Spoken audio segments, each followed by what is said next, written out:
Hey folks, welcome to Earth's Mightiest Mondays, and today we are reviewing some Avengers comics, which is what we do every Monday. So thank you for being here. Looking forward to talking about these. I'm going to tell you everything that's coming up tomorrow night, Tuesday Night Terrorvision, hosted by Wrestling with Horror, co-hosted by myself and Killer Pizza Videos, is The Burbs. I haven't seen this movie since it came out, so it's been like, I don't know, whatever, 35 years or something. And I never owned it, but my friend gave it to me on Blu-ray, and it totally sucks. I hated it. So it's going to be an interesting stream tomorrow because I think my co-hosts love this movie, and it's awful.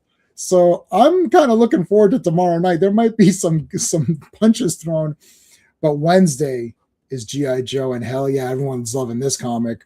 Is that kid going to pull the trigger on Cobra Commander? Well, tune in on Wednesday to find out. You're going to trust me. You're going to want to be there Wednesday, man. That's a great issue. Issue 33 is awesome. Fantastic Fridays every Friday. We're definitely going to do Friday. I know like Sean's been on and off, so we're going to do Friday regardless because we just got to move on with it. I read this now like 2 weeks ago, so I've literally forgotten everything about it. So I'm not going to remember anything. We're going to have to read it together online on Friday. So make sure you're there for that. And 1 week from today, we're back for more Avengers. It's going to be a Spider-Man annual and 227, 228. So it'll be 3 comics. It will be 3. Tonight's 4 comics. Next week will be 3 because it's an annual. So there's that.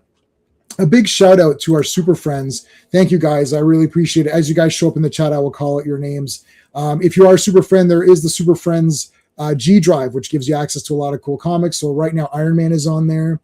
And G.I. Joe is on there, so check it out. We always thank our friend Clobber in Times, who passed away just like 2 years ago, a few days back. So we always thank him. He would definitely be here if he could, so we miss him. We put a CT in the chat to honor his memory. All right, so let's bring in our buddy Steve from Comics Asylum. You ever play roulette?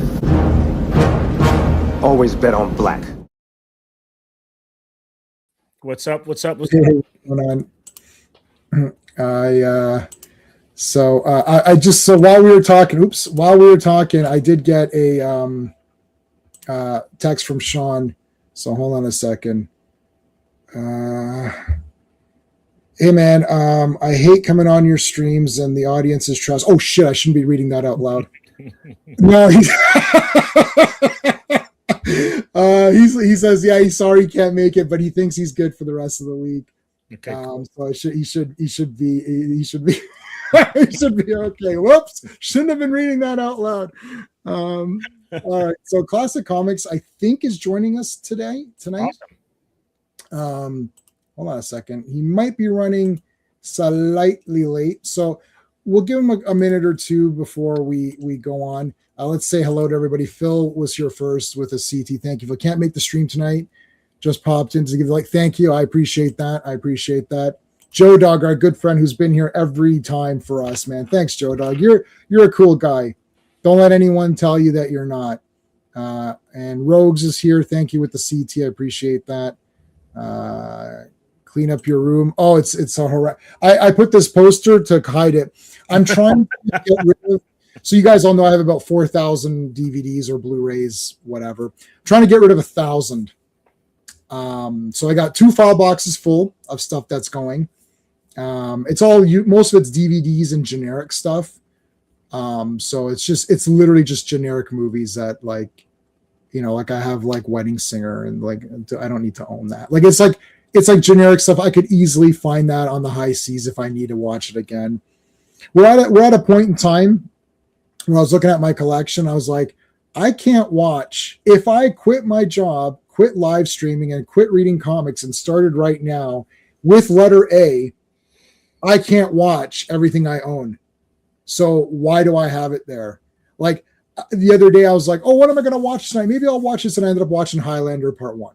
so it's like, which I've seen 100 times. So I thought maybe I'll watch a new movie. And then I just watched Highlander. So what was the point? So again, why am I hanging on to all of these? You get $1 a piece. I take them to a show. I'll get $1 a piece, and that'll be, and someone will take a movie home and be like, oh, I'm excited to have that. So Bat Boy is back. Thank you. And always bet on black. Yes, I agree with that. Hey, Al Davis, our super friend. So Rogues is a super friend. Al Davis is a super friend. Any other super friends in the chat? I think we got everybody. Yes. So Steve and I both sold at the Gotham market on this past weekend. We didn't get tables next to each other, but I didn't know. I got there super early, so I got my pick of the table. I knew it was going to be hot. So I told the owner, I was like, put me in front of the door to get the breeze.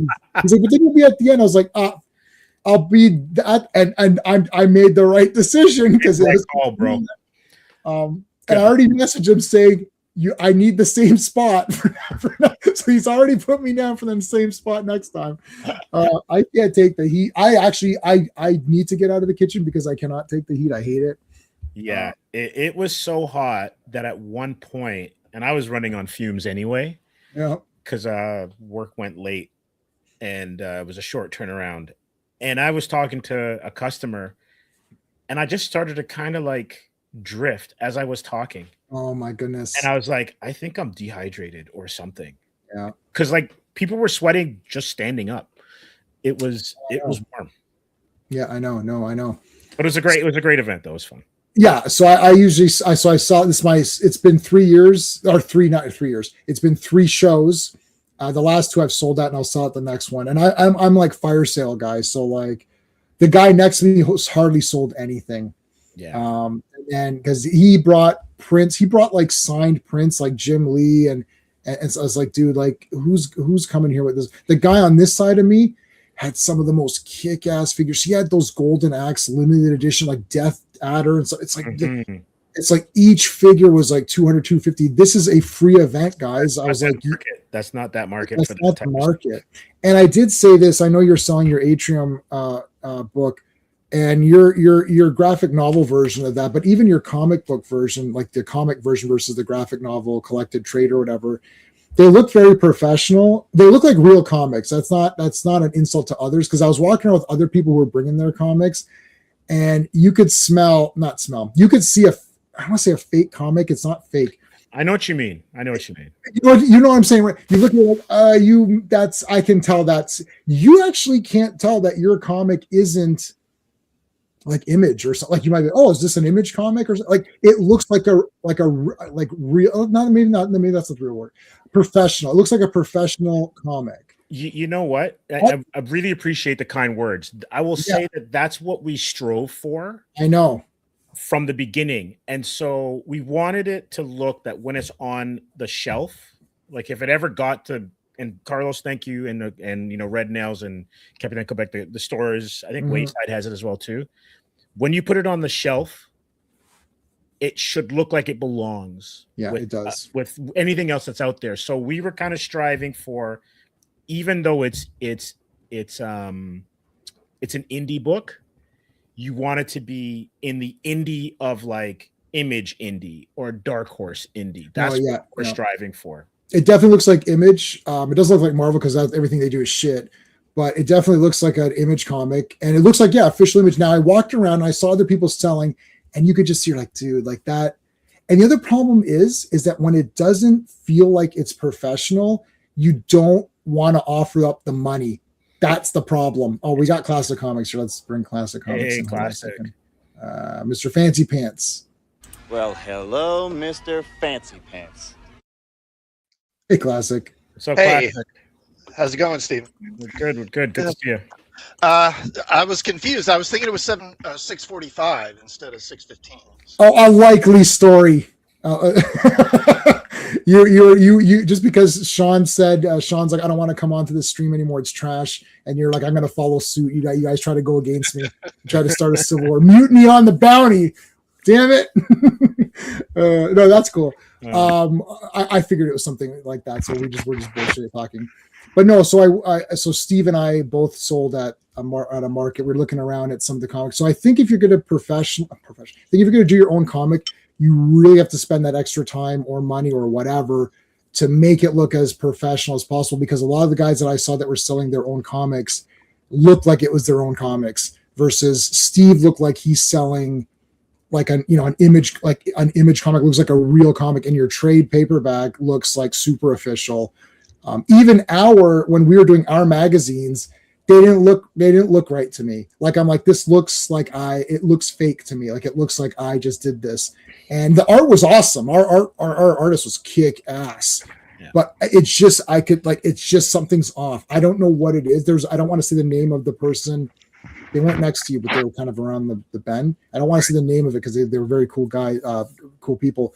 But you're like, no, like this looks, you know what one of the biggest things is, and when we did issue 1, and we went to Capcan Comics to interview, and I'm just gonna put the Avengers thing up. Francis Manipul.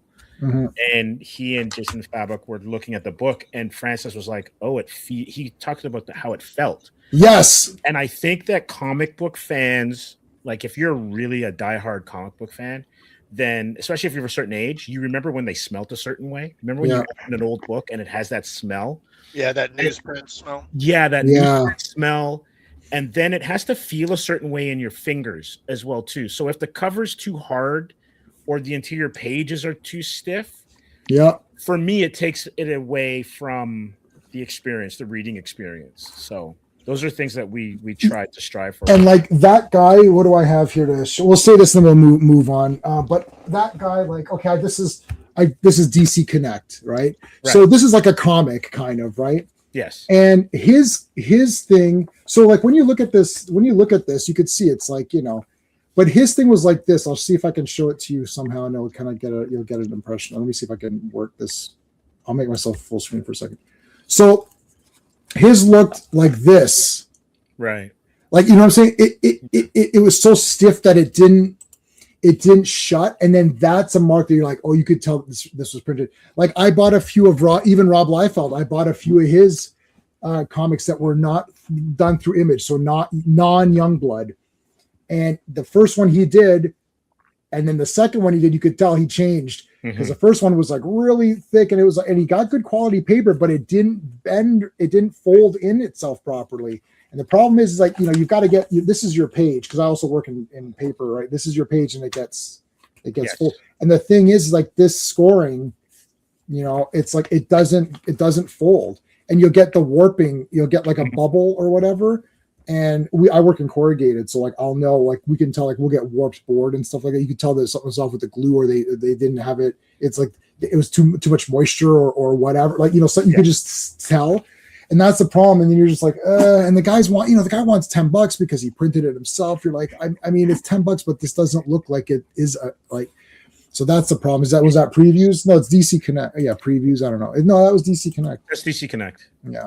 Anyways, nobody wants anything in that book anyway, unless it's like a DC Finest. They just bring those. They just release those for no reason. I don't know why. You look through like not buying it. No. Then you just go back to the back to see what DC Finest collections are coming out. Like, oh, Team Up, that's cool. Maybe I'll get that one. And then all you need to do is publish one flyer. Just publish the last page of it to tell you what omnibuses are coming out or whatever, and then that's all anyone cares about. Hey DJ, how's it going, dude? Unless you're on speed and watching those speed. Watching 9 TV at the same time. Trying to stay sharp. Yeah, I Man Who Fell to Earth. I haven't seen. I want to. That's one on my list I need to watch. I haven't seen it either. Okay, so Sean's not coming on today. He should be back after this, though. I think he might be back for GI Joe. Do you want to just skip the credits or do we? No, I've got it loaded up. All right, so let's do the credits then. And this is like a crazy iconic cover. Yeah, they did it in Civil War. Yeah, this is an MCU cover. Yeah. Now. All right, so we have got Avengers number 223, release date June 8th, 1982, cover date September 1982. Writer, and you're gonna have to help me with this because I always get it wrong. David Michelini. I heard it as Michelini. Yeah. Penciler Greg LaRocque, who I think is an underrated artist. Inkers Brett Breeding and Joseph Rubenstein, and colorist Christine Scheel. Lettered by Rick Parker.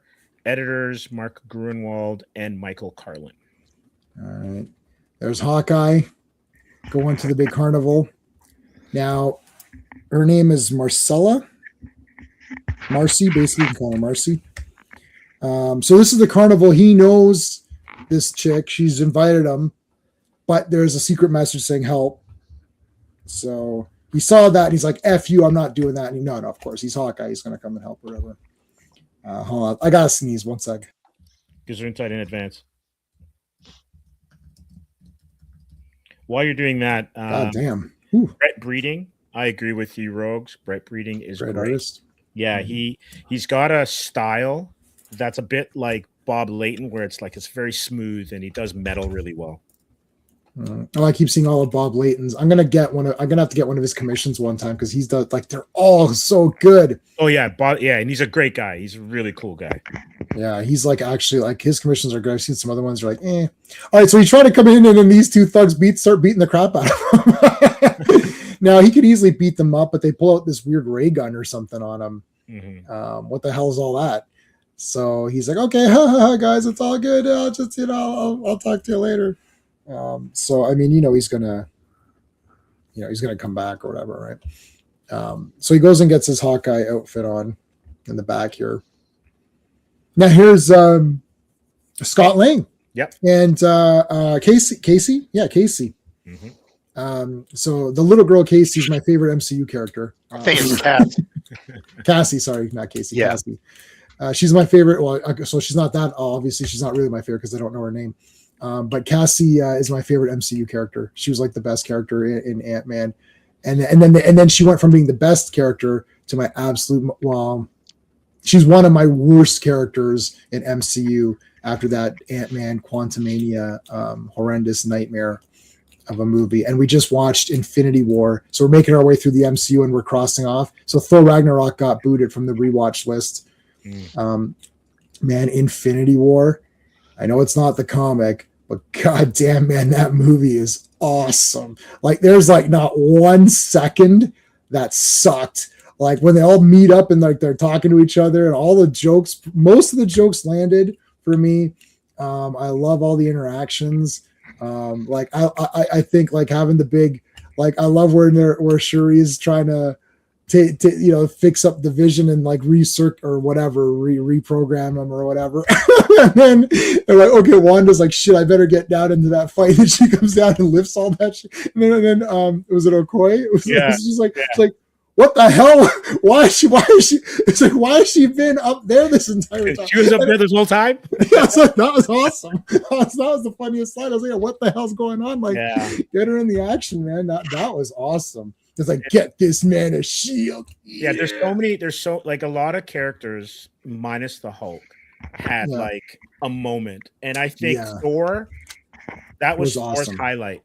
Like, and his last last good Thor. That was the last good Thor we had. Yep. When he arrives in Wakanda. Yep. Yes, when he arrived. Oh. And I've seen it a few times. I got chills a bit. I was like, yeah, here comes fucking Thor. And then after that, it's all downhill for Thor. And then Hulk was already starting downhill. Okay, so this is Ant-Man. We already met Ant-Man and Cassie. I love throwing out the cotton candy or whatever. They come over here and there's this like schmuck or whatever. He's like, oh, let her ride the ride. Remember, was that No, not Problem Child. Clifford. Remember that movie Clifford where Martin Short played a kid? That was weird. Yeah. And they put Clifford on they put him on that roller coaster and just spin him for $100. So he basically says, you see that kid? Let her ride it. Just let her keep riding this thing. You're like, all right. So there's Hawkeye in his full outfit now. Comes over. There's Marcy, who's the girl. Now this is the girl that called him for help or whatever. Mm-hmm. Here comes Hawkeye to friggin' TCB. Oh, yeah, hit the like, guys. I forgot to mention. I always forget. Hit. I'm not gonna say please. I'm gonna tell you. If I say please, you can maybe don't do it. Hit like. I'll just use 2 words, and you don't have to read as much. All right, so he comes and helps her out, but he's like, because he used to think that she was sort of like a tomboy or whatever, but then he's like, oh, hey, what's going on, Marcy? It's like got some nice tight red pants there. All right, so Ant-Man dropped his suit and everything is miniaturized, so he uses the little paperclip thing to activate the thing. So then it grows to a normal size outfit. And then he can wear it. He needs a flash ring or something. He needs a flash. Yes, he needs a flash ring. Man, that flash ring was so fake. It like super solved all these problems. Okay, so we've got the Taskmaster. Yeah. Look at that. Who are you? I'm the Taskmaster. It's like, oh yeah. What's the Taskmaster? Is that like a frying pan or something? Handles any task. Act now, and you get a second Taskmaster for just $1. Ron Popeil, we used to stay up all night watching those. Oh, the ShamWow commercials were ShamWow, yeah. I think we had a ShamWow. I think it was a sham. I don't know about the wow part. It was definitely a sham. Female or male? Rogues, are you trying to be funny or what? The real Taskmaster, not Olga Kurilenko. Who the hell casts her and then firstly has all her clothes on, but then secondly puts her as that character? It's like worst casting ever. And then has Ghost be a better marksman than Taskmaster. It was. Oh yeah, that's dumb too. And Ghost sucked also. Yeah. That's another one. That's another person that sucked. Anyways, all right. So look, he's like pinching the big cheek here. Oh yeah, Taskmaster. But he blocked it. Taskmaster, he looks awesome. He just looks cool. George Perez design. Oh Yeah. Throws the shield, man. Look at that. He's got the Spider-Man. Yep. What's cool about Taskmaster is because it's like fighting Shang Tsung in Mortal Kombat because he can transform to other guys pretty much. Look at that super, like he swings, does like a spin, like he like spins around and does like a super kick. Oh yeah. He looks a bit like Deathstroke. Yeah. Designed by Perez as well too. Same color scheme. Yeah. Yeah. And really, they were created just maybe 2-3 years apart. Really. Maybe, yeah. Oh. So we got Taskmaster versus Hawkeye. So that's a pretty good fight. Does like the super kick. Grabs the woman. Come on, man. Puts a gun to her. What a loser. All right, here comes Ant-Man. Yay, flying ants. I forgot what these guys were. Oh yeah, so they've thrown him in a cage or whatever with a lion. The lions ate him. And they take Marcy hostage. They throw him in a lion's cage. Now what are you gonna do, Hawkeye? A hawk versus a lion. Who would win? I don't know. Oh, here comes Ant-Man. He power slammed it, or he power slammed the lion, or whatever. I'm not Threw sure it into the steel cage match. I'm not sure the SPCA would approve of this comic. Yeah, well, no real lions were hurt during the making of this comic, I suppose, or ants for that matter. Or ants. So now he shrinks Hawkeye, and then they can escape very easily through the cage. There's Marcy with Taskmaster and her tight pants. It's like very 80s. It's a very 80s getup. Yeah.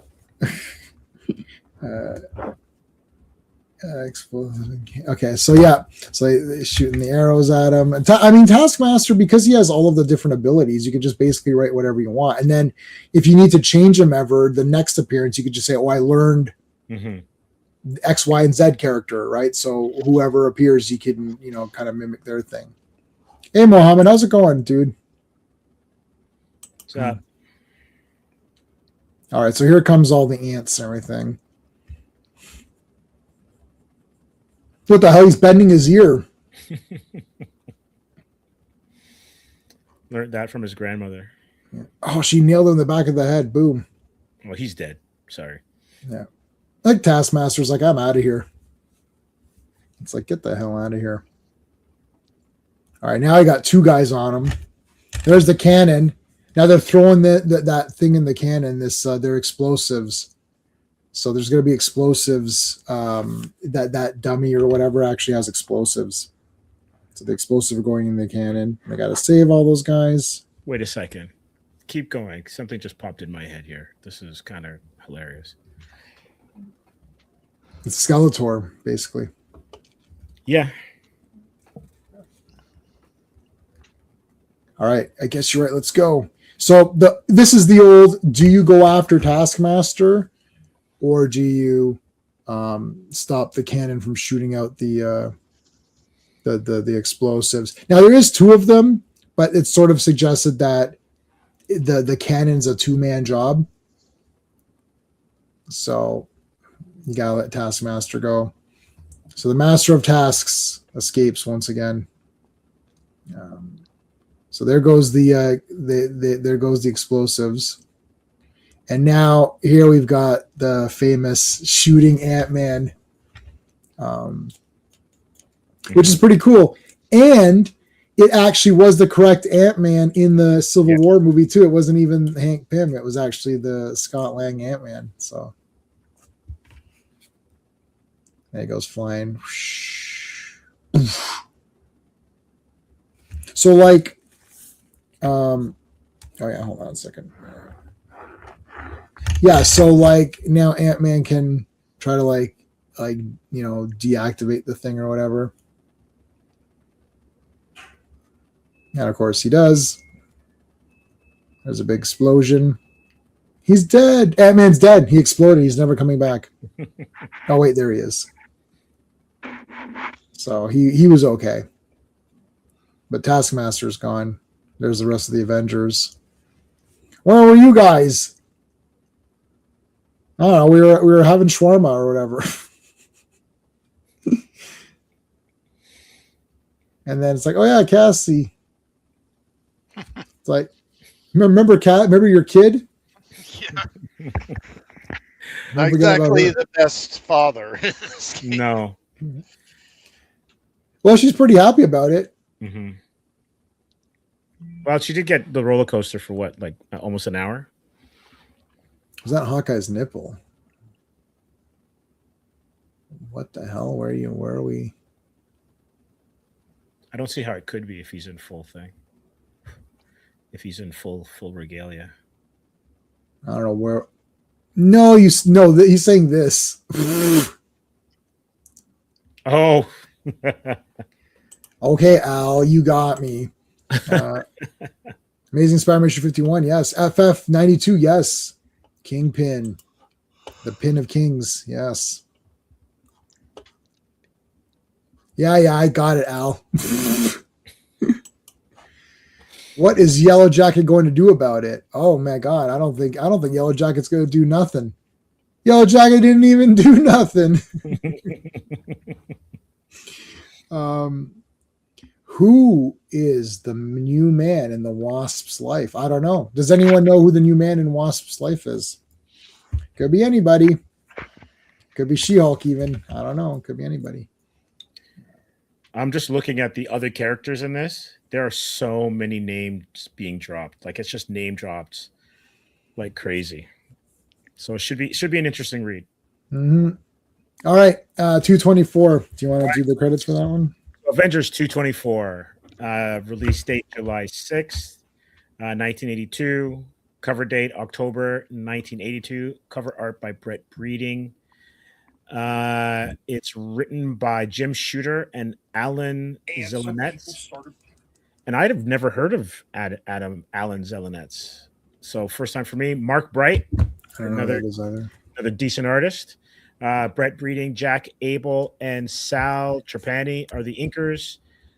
Colorist Christine Scheel, letterer Janice Chiang, editors Mark Grunwald and Michael Carlin. All right. Mark Bright had a run on Green Lantern back in like the early late 80s, early 90s, somewhere around there. Yes. Yeah, absolutely. And he did what he did. He did Icon, didn't he? Yeah, did he co-create what's the young Green Lantern after Kyle Rayner? Kyle Rayner. I think he might have co-created him. Yeah, I think he might have. Yeah. You mean Lantern? They're not green anymore. They're just lanterns now. Even though the colors are important, but they're not, I guess. I don't know. Al Davis, Stanley Yelnats from Holes. No, not that one. Yeah. All right, so they're having so I think the tunnel collapsed here. There's like a tunnel collapse, I like when there's like, sometimes I do like when there's just like an emergency that's just like a sort of not a supervillain type emergency, but just like a natural disaster or something happened, and that's kind of cool. So it's a collapsed tunnel. Here comes everybody to rescue. I'm not sure exactly what everybody can do, but Iron Man's pretty tough. Thor. There's Wasp, Cap. Hawkeye's like pulling guys out. He actually he's like because of my bow, I can pull guys out or whatever. I love how back in the 80s you could rip up concrete and roll it like a carpet. You just roll it up, yeah. Yeah. Well, you have not seen them. I mean, so there's guys out there that can do it. So that's well, in the Silver Age, you could flip it like a carpet and time. Yes. That's so true. Create a different time stream. Create a different time stream, like in that one we read. Yeah. Good Lord. That was the Super Sons. I've been watching Superman and Lois season 4.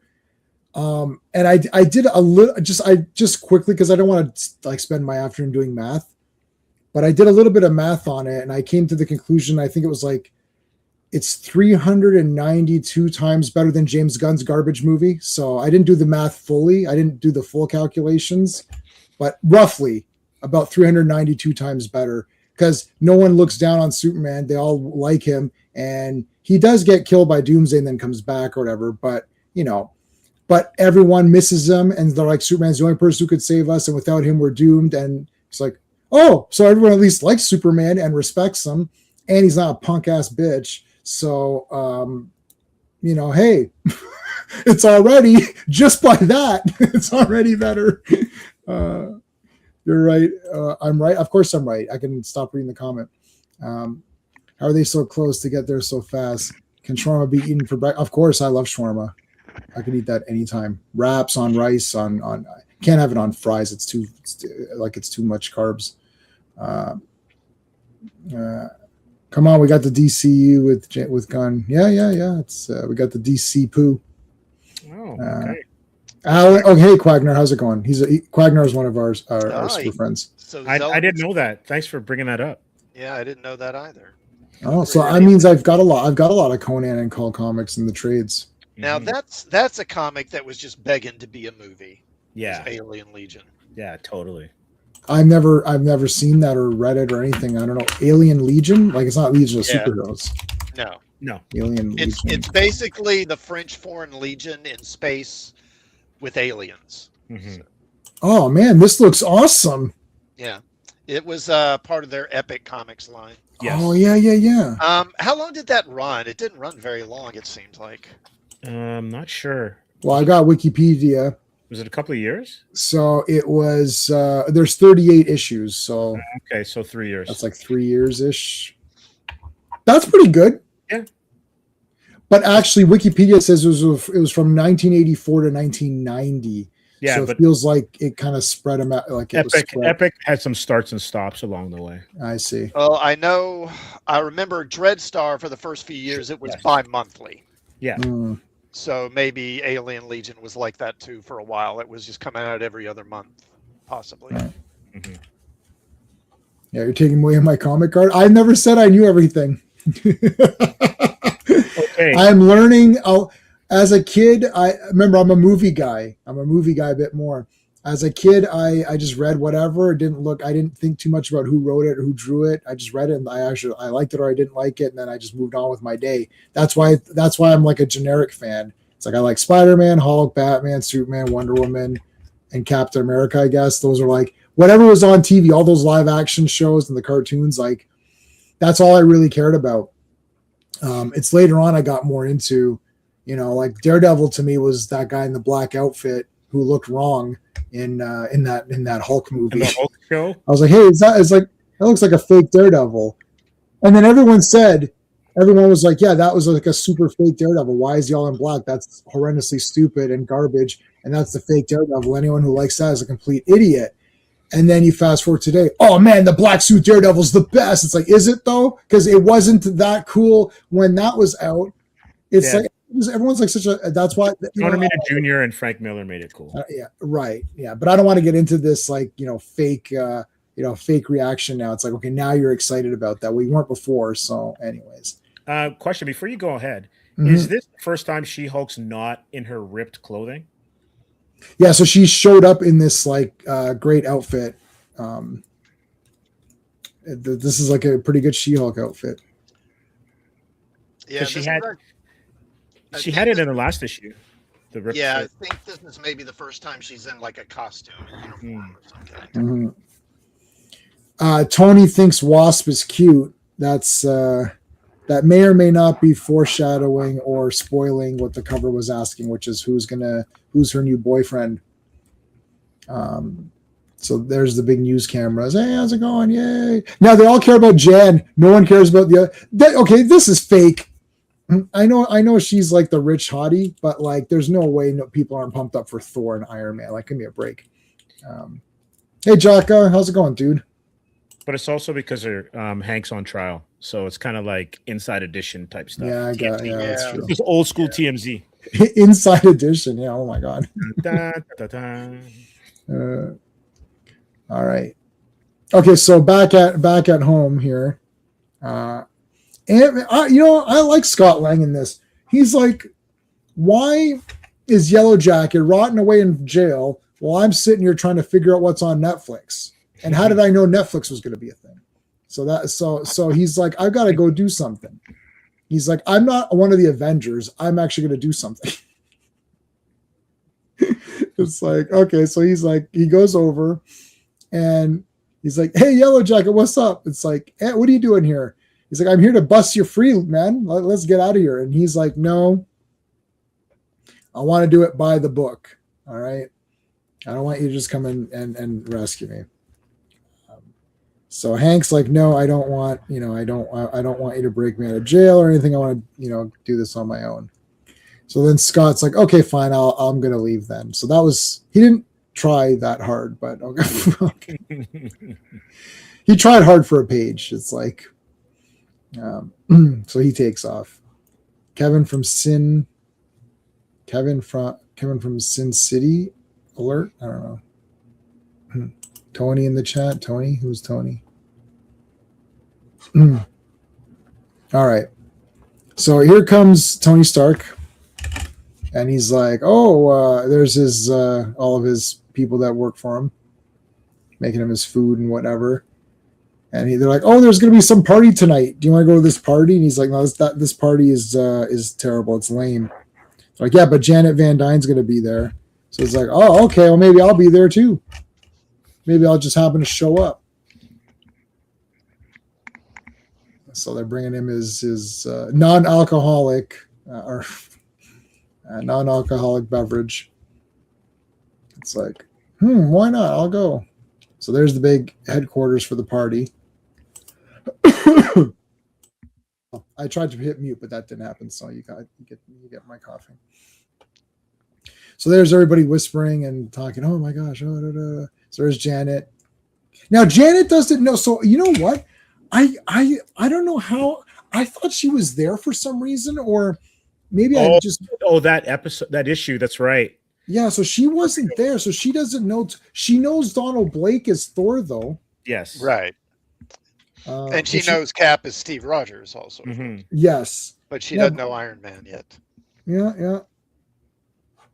No, so that I forgot about that. Jack look like Johnny Storm. Mm-hmm. Oh, okay. I don't know what's going on, Al. Your comments are on a delay. So it's like we're like 2 pages past, like whatever comments we're seeing, it's like 2 pages ago. Yeah, Orange. I love Orange Crush. It's great. I love all the crushes. Purple, whatever. Purple, man. Purple's all good. Has anyone had, and I've had it only once. I was I was out east. I think it might have been Halifax. There's a green apple crush. Oh my God, that'd be the best. I love green apple. Absolutely the best thing I've had. Oh.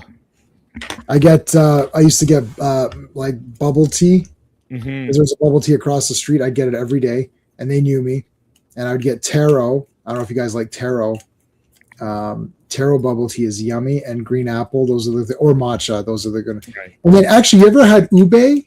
No.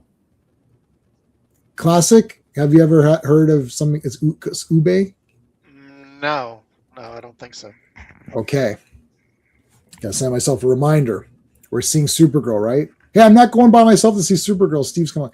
I'm going to bring us some. Do you like brownies or it's not a alcohol. It's not a drug thing. Do you prefer brownies or cookies?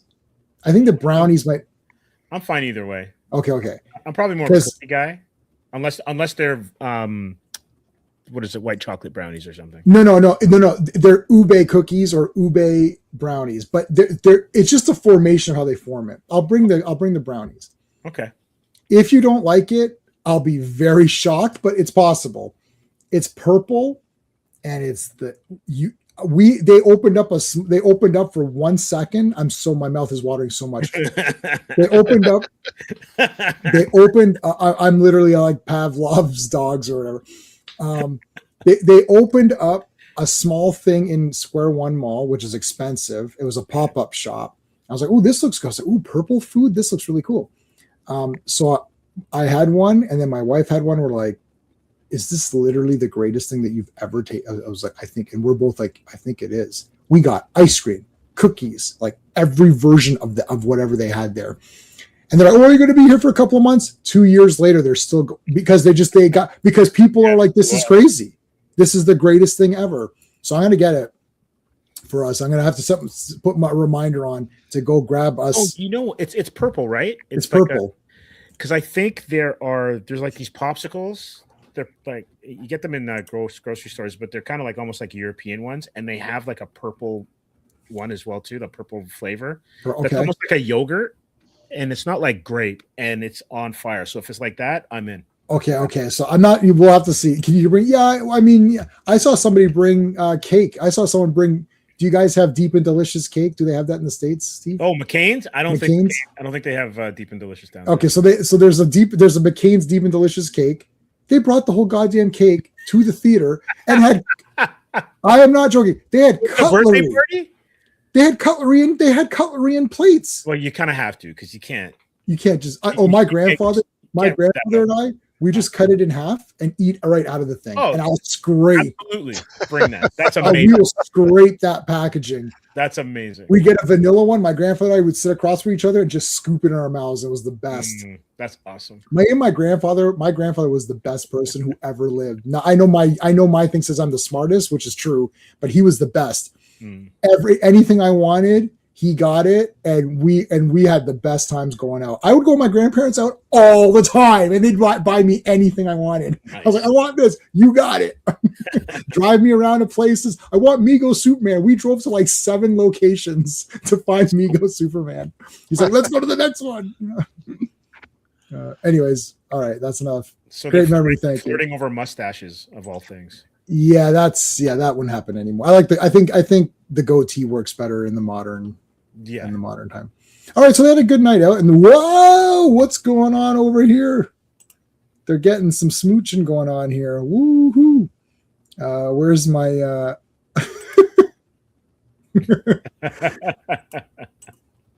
She is. Oh my goodness! There's Rhodey. Wait a second. I didn't realize they took a helicopter home. Of course, that's amazing. That's Victor Newman stuff right there. Mm-hmm. Like, look at this. It's like there's Rhodey giving him the So I've not read far enough into Iron Man. I'm still on Tales of Suspense. So stupid question, does he still have the armor underneath, like the chest plate, or is that been fixed, or do either of you know? No, I don't think he has the chest plate at this point. No. Okay. Because he keeps everything in the briefcase at this point. All right. So I haven't gotten there. Because I think he doesn't. Does he get an artificial heart at some point? At some point, but that's after Armor Wars, I think. Oh, is it? Okay. When Sean Chen was drawing it, but I could be wrong. Well, I mean,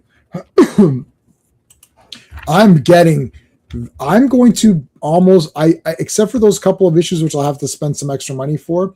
I will have all of Iron Man Volume 1. Every show we go to, the one that we were just at the Gotham Market, I went to the one guy, cleared him. Wow. I took all his Iron Man comics.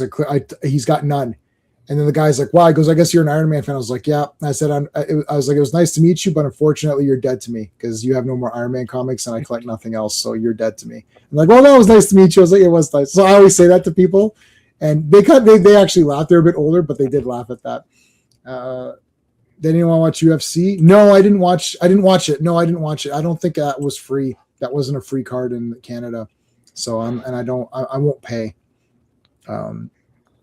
But yeah, was it any good? All right. So Egghead he sees that Janet and Tony were together. There's a guy who had a pen camera. I'll try to show it to you here, right there. This guy had like a pen camera. So he took some photos. For the Bugle too, man. Or at least he's going to sell it to the Bugle. Bastard. Whoa, look at the rippage. Oh my gosh. It's like you got what's her face and thing together. It's like, oh my goodness. Yeah, so, I think they're in Jamaica, right? Because he promised her a week in Jamaica. And then DJ comes out to fight them in the street fight. That would have been cool. They never do anything. But here's the thing, though, okay? Yeah. And Sean would back me up on this. Yeah. Why are they playing Calypso? I don't know. Reggae? Yeah. Come on, research department. Remember in Cosby Show where Denise's boyfriend was listening to the reggae channel? Yeah. The Aman. And then like Bill Cosby's like, what? But it's all normal in the beginning because it's just like a normal song. Yeah. And then it gets really like going. And then like it's like he's like, what the hell is that? Like it's because he just plays jazz, right? So it's like his reaction like, what the shit? What was that? And the guy gets really into it and he starts like doing the whole lines. I don't care what anyone says. It's funny. And I've got that first season right there. And that's never being sold because that's probably hard. Hey, Havoc. How's it going, dude? When I was a kid, when you were a kid, when were you? And when we threw, I always go to my aunt, would pay popcorn, make a sandwich. Yeah, that's kick ass. Bros, hoes before bros. I know. Tony, you bastard. Toujours l'amour. Come on. En français. Clap, clap, clap. Everyone's happy. There's Rhodey. Okay, so I mean, what the hell is this? This is all a bunch of nonsense right now. They're going to they're throwing shit at this, trying to get into this frog or whatever, and then she wasps it, and then Tony destroys the candles, and then there's some more smooching. He is debating about whether to tell her he's Iron Man, so he's got a little bit. He's also feels a little bit bad. Oh, ready? Usually it takes people like 500 issues to make up their mind whether to do that. Clark, right? Bruce, Peter. Watch on Paramount Plus. Do we have Paramount Plus in Canada? Yeah, we do. Okay. It's nothing that I subscribe to, though. Okay, so they're having their little, get together again. Captain America's like, Tony, you're being a total asshole. It's like Yellow Jacket is in jail. Not cool, bro. No. Yeah, not cool, man. And it's like, listen, you keep this up, Cap, and there's going to be a civil war. You just watch out. It's like, well, I'll have to take that chance. So it's like, you better figure your shit out, TS. So he smashes stuff because, that's how he deals with it. But wasn't he dating Bethany McCabe at this point? I don't remember where this is in relation to I know it's after Demon in a Bottle. I don't remember how long she stayed around after that storyline. So I would assume she's probably, they probably changed creators in the book. And so, they kind of dropped her, I would guess. Probably. By this point. Paramount Plus is for fake Star. I own all of Star. All real Star Trek. I own it on Blu-ray, except for Deep Space Nine and Voyager because they only put those on DVD because they hate me. They actually refuse to put on Blu-ray just to annoy me. That's the only reason. Other than that, I have everything on Blu-ray. And we're gonna watch Next Gen again. We're gonna bypass. We're gonna move Next Gen up because we've seen Voyager and Deep Space Nine so many times. So we just finished DS9. Next is Voyager, but we'd already watched Voyager a couple of times. So we're going to circle back to Next Gen. So because Next Gen, we've only seen it like 4 or 5 times. So we have to move that one up so it gets into the 6, 7, 8 range. I've seen Deep Space Nine like 7. Next Gen's the best show. I mean, anyone saying otherwise is just pretending in their head. It's like every episode's the best. Even the ones that aren't as good are still the best. It doesn't have Kirk and Spock. It doesn't have those guys. That's the only negative. The negatives is that there's no Kirk and Spock and McCoy and Scotty, who are the greatest characters of all time. Other than that, it's awesome. Just for a one-off show, every episode is awesome. It's usually one part. It's one contained thing, self-contained thing. A lot of cool ideas. I don't know how many episodes of Next Gen there are, but take that and times it by whatever, and that's how many cool ideas there are. Like, it's crazy. So Deep Space Nine still kind of like has the best characters for me for the ensemble cast, and every character is so awesome. And like the main guys like Kira, Cisco, like I just love these characters. Like they're just like Odo. But Next Gen, just for like awesome Star Trek-ish the stuff stories, it's just the best. I don't think I like any character in Next Gen better than the Deep Space Nine guys, but as a collective thing, it's just awesome. Like it's just awesome. So, and I still like and I like Voyager. Clobby wasn't dying over Voyager. He didn't like Janeway, but that's okay. All right, so let's drop it, Hawkeye. So before you go ahead, go ahead. Yeah. What makes this whole thing worse? And classic, you tell me if I'm just clutching my pearls here. Hank's been in jail for 2 weeks, so he moved on Janet in 2 weeks. Yeah, that's crazy. Now, in his defense, I mean, it's like they've been kind of separated more or less for longer than that. But yeah, it was not that long. Well, you know what? Tony can't ignore his feelings. This is the problem. See, you guys you've never experienced true love like Tony has. That's the problem right there. So you can't identify. But like, yeah. But were there even any hints that he thought Janet was cute? Sure, in the first page of this issue. Man. Well, not the fourth Some page. days we're alive stuff right here, man. You guys you don't have any romantic bones in your body. See, that's the problem, all right? You guys can't. It's all coming out now today. So you guys have just all you've done is embarrassed yourselves. That's all that's happened today. Haters. Classic and I are haters when it comes to you guys are haters. You hate everybody. Yeah. Hey, it's not my fault he's being Iron Simp, okay?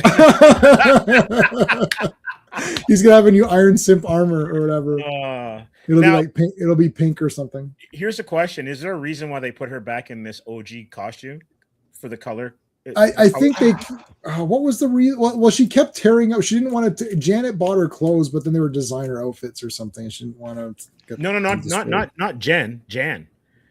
So. Jan. Oh yeah. You're right. It have the same color scheme as Iron Man does. I don't know that there's any reason. I think it's just an easy design, and maybe that's just one of the ones that the artist is familiar with, and probably so he's just doing that. Because I think she had this one for almost a decade. Iron Simp. I'm gonna have to Iron Simp. Yeah, the Iron Simp armor. Yeah. DS9 or Bridge. Oh, I mean, O'Brien is the best. Oh, Worf is better in Deep Space Nine. Worf like stinks, and he's okay, I guess. And thingy, he's not one of my best, but in Deep Space Nine, Worf is like super badass. I love Worf in DS9. Man. DS9, yeah, he's super mega badass. He's okay in Next Gen, but not as. But he used to get punked all the time. Like Worf for me was like anyone who watched Battle of the Planets. He was like Jason. Right. Like he'd always want to like fire the torpedoes and be like, "No, Mr. Worf," and then he couldn't do it. Or anyone attacked the bridge and he'd be the first one on his ass. Yeah. And I'm like, the other thing is like, why do you have Worf on there? You know what he's gonna say. What do you think, Worf? I say we blow the shit out of these guys. Oh, well, I don't want to do that. Well, then don't ask me anymore. Like, stop. It's like my mom would ask me what I want for dinner, and then I'd say it, and she'd make something else anyways. I'm like, well, why are you asking me what I want for dinner? She's gonna make anything. Anyways, Iron shit. No, you guys are so mean. Joe Dog, you're mean. I'm gonna give you a mean thing. Hold on a second. Where's my? Here, I'm giving you a Jean-Claude Van Damme, and it doesn't get any meaner than that. All right. I like though how Thor is the voice of reason, the dude who's like Yeah. Thousands of years of will he or won't he with Sif, right? Yeah. Oh yeah, Jane stinks, by the way. Sif's like way better, even in the movies. Okay, so he shows her the thing and she's like, oh my goodness. Now I have to go here and sulk for a bit. Why is she all Gwen Stacy all of a sudden though? Like this doesn't make any sense. I don't know, but Hank's pissed off because he sees what's going on. But that'll be on hold because first we've got to do the Black Knight. Here we go. All right. 225. All right. Avengers 225. And it is release date August 3rd, 1982. Cover date November 1982. Art by Ed Hannigan and John Beatty. Beatty on the inks. Writer Stephen Grant. Penciler Greg LaRocque. Inker Chick Stone. Colorist Christine Shio. Letterer Janice Chiang. And editors Mark Grunwald and Michael Carlin. All right. At last, the Black Knight. Romulans are not to be trusted. I love Romulans. I was a Romulan on Star Trek Online. I would join the Romulans immediately. Like, I would immediately betray everybody and join the Romulans. You know, even in the Star Trek that you hate, the 2009 film, I like the fake one. I liked Eric Bana as those Romulan, as a Romulan. Yeah, as the fake Romulans, yeah, they're as far as fake Romulans go. I guess no, I didn't like him. No, he's a fake Romulan. I can't. I almost got you. No, I can't do it. I can't do it. It's fake. I despise that movie. I had to hide in the bathroom while people talked about how good it was in order to save their lives. I almost committed murder. These two people were talking about how great it was, and I was taking a piss, and I always go to the stall because I'm going to the urinal. It's weird. So I go to the stall, and I was there. I was like, oh, now I got to stand here and wait for these idiots to leave the bathroom because they're talking about how good it is. I want to go and murder them. I was like, okay, I don't go out. Just I talked to her, so just stay in there, let them leave. And they left. I was like, okay. It's like I did it for their own safety. I couldn't. Sean and I were so angry coming out of that theater. Like, it's like, you guys, you think Sean's all cute and funny. He gets angry. Oh, when he's on his point, like, when he's on. Oof. Yeah, and getting him angry is a lot of fun. I used to do it on live television. I'd get him angry on live TV because he was the director and I was the audio guy, so he would be calling the shots. Sometimes I did switching once, but I liked audio better, so I would do audio. And I'd come on the horn and be like, oh, and like people would F up. It's live TV, and Sean would get very frustrated. And I'd be like, oh, Sean, man, they're not listening to you. I don't know, dude. This is brutal. You got to get in there. And like egg him on. And then he'd get so angry. He got really angry and yelled at everybody once. And then it's like about 1 second later, I came on. I was like, Sean, you're absolutely right. This is just terrible. This is despicable behavior. And then he's like, I know what you're trying to do, Jay.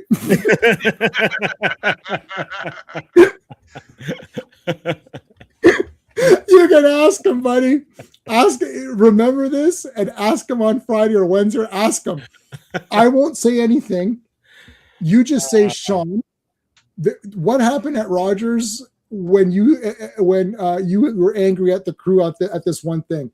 Just say that. He'll tell you the story exact because people don't believe me either. Exactly the way I just said. And I was like, you're absolutely right, Sean. This behavior is terrible. We have to get down to business. And he's gonna say, yes, I know what you're doing, Jay. Last Relic. Hey, buddy. I saw the Last Relic's a pretty cool guy. I saw him on Echo Base Network the other night. With my buddies Coach and Nick. God, I haven't had them. Oh, God, I don't think I've ever had them on. I was an Echo Base. I was with Echo Base Network when they first started. So I'm friends with Coach and Nick, and I used to go on here and there, but they stream late, and I can't. And Star Wars sucks, man. I can't get into it. It's I'm gonna come on. Anytime I go on someone else's stream, I just derail it because it's shit. I can't even pretend it's good, and I can't even pretend to get angry about it. What did you think of Mandalorian Grogu? I didn't watch it. It sucks. I don't care. It's like, yeah, it's pretty shitty. Yeah, okay. I don't even care. But yeah, I saw Last Relic on there last night. That was really cool. It was good seeing you. All right. So, yeah, man, here comes Thor. So he landed on the roof and just got obliterated by this. So they've installed new technology to because everyone breaks it. Literally everyone has broken into the Avengers Mansion. The Baxter Building and the Avengers Mansion are in competition for who gets broken into the most. That and from the Flash TV show, everyone would always walk into their secret lair. Yeah. Off the street. Dude, the Flash. Oh dear God. It was just terrible. Stop talking about Sean when he can't defend.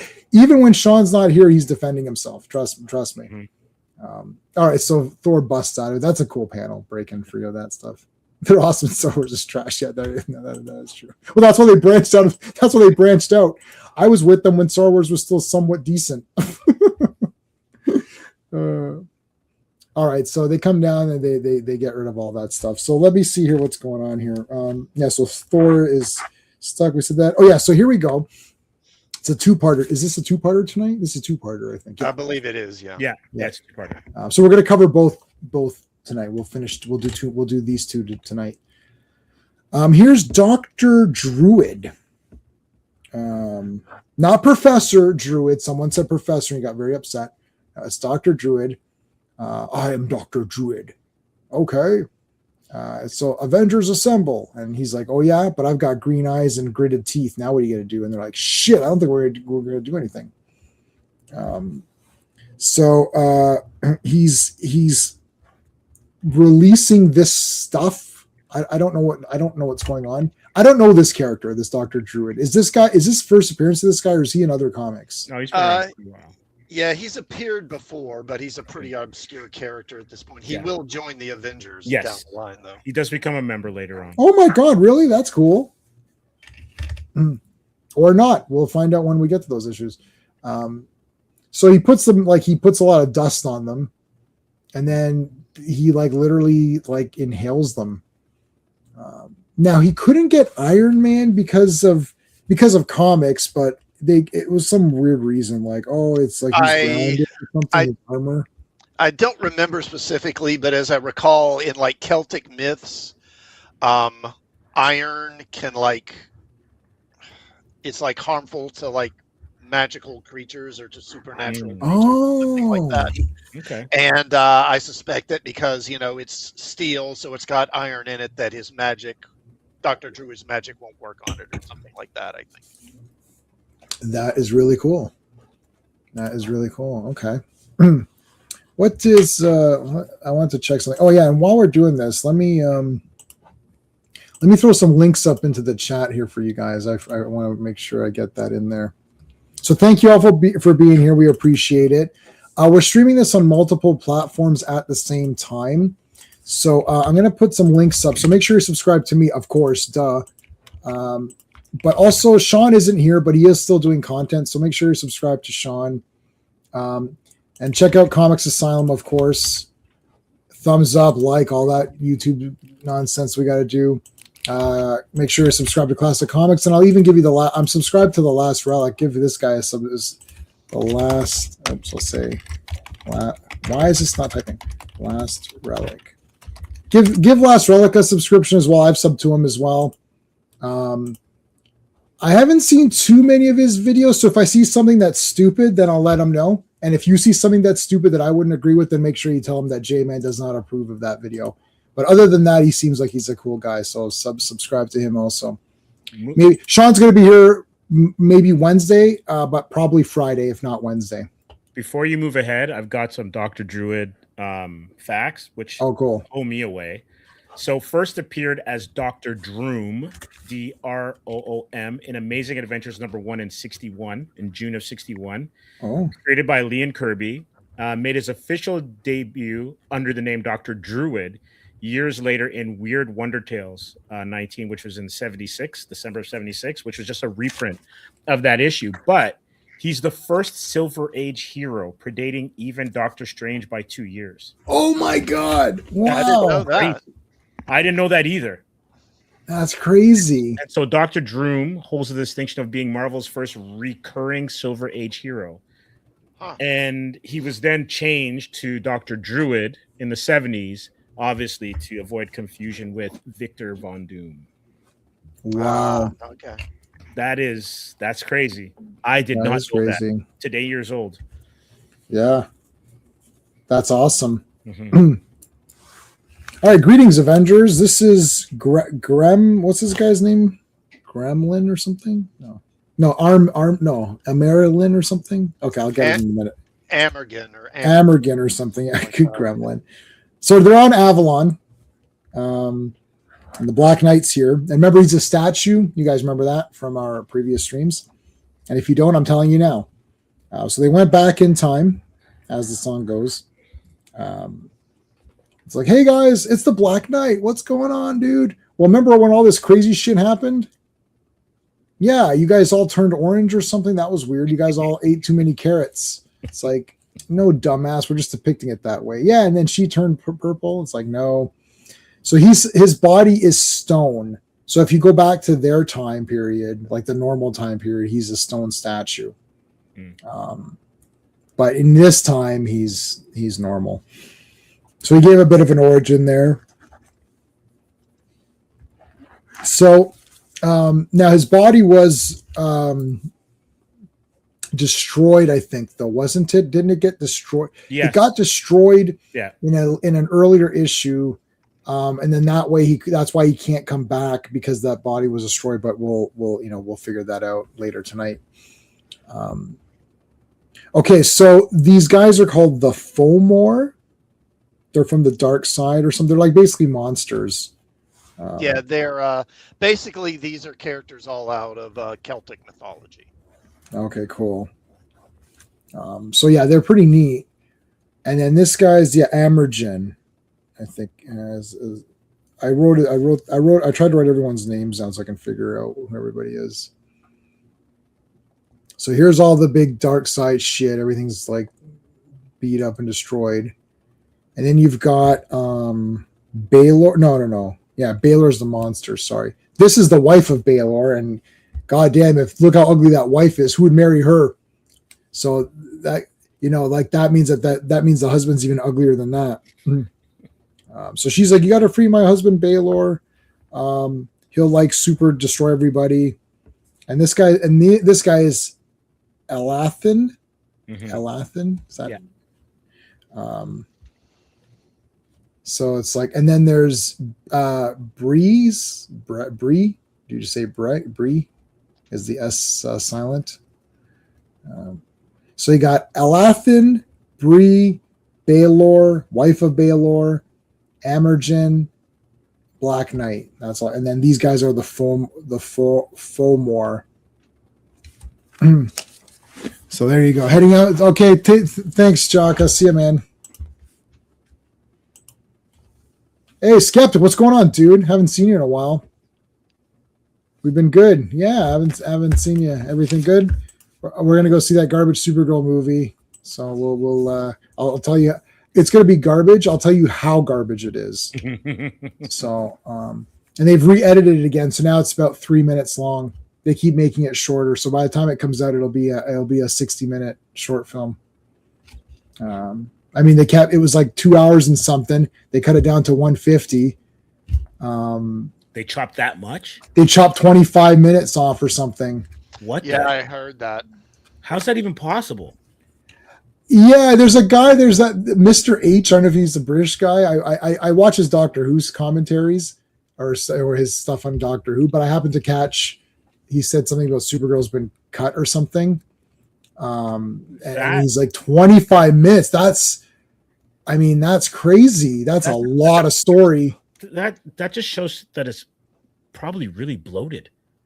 It has to be. Well, I suspect what it is that they're trying to cut this thing down as short as they can so they can get as many screenings in the first week or so they can try and recoup as much money as possible, because they know this thing's going to be a stinker, because this thing's had I saw the other day, I think it's had like 8 test screenings, and that's Mr. H said there was 10. Oh, 10? Okay. Because I heard it was 8, and that was more like any other movie's ever had or something like that. Oh, why didn't they should have just test screened it to me. I would have told them the whole thing was garbage and not to release it. Why don't they? Here's their mistake was. They went with a Tom King story, and Tom King sucks. That's the first mistake. I've been saying from the beginning, this Gun DCU, it is the fruit of a poison tree, because they're pulling from Tom King's works. They're having Tom King write material for it. It can't Tom be good. King. Tom King hates comics. He thinks he's a novel. He thinks he's a writer who's writing a novel. I'm gonna do another video. I've been doing some of my J talking videos. I'm gonna do a couple more on these. Like, stop pretending that comics are novels. Like, it's a goddamn comic book. If you're ashamed about it, then go away. If you're ashamed that you love comics, I'm a 50-year-old man and I love comics. If you're ashamed of that, then leave. Stop trying to pretend that it's your big great American novel that you're writing. And then Supergirl is a character in your great American novel, which is really about this little kid who wants revenge. It has nothing to do with Supergirl. So stop pretending. And if it is a novel, you're a terrible novelist because the novel sucks. It's like, write a real novel if you're good enough and let it play and see how it does. Stop pretending your comics are novels. They're comics. Where's the action? Where's the dynamic? Where's the hell yeah moments of Supergirl, Woman of Tomorrow? There's nothing. Where's the comedy of it? Where's some of the playfulness? Supergirl's a fun character. She's fun. She's a teenage girl. This should be fun. She should be doing cool stuff and fighting monsters and having a good time and stuff. Like, it's a bunch of crap. I don't care who you are. You just don't understand there's depth and all this. What is the depth of it? Tell me what page the depth happened on. I can't find it at all. I read it. Anyways, I'm getting off. I just thought of something. And I thought it was awesome too, Skeptic He-Man. Both of you, Classic and J-Man, correct me. Tell me if I'm on the wrong foot here. Mm-hmm. If you start out with her this despondent, then any other iteration of her in the DCU moving forward, she can never get lower. You're right. Oh, that's a brilliant. I'm going to steal her that. Pathos is at the top already.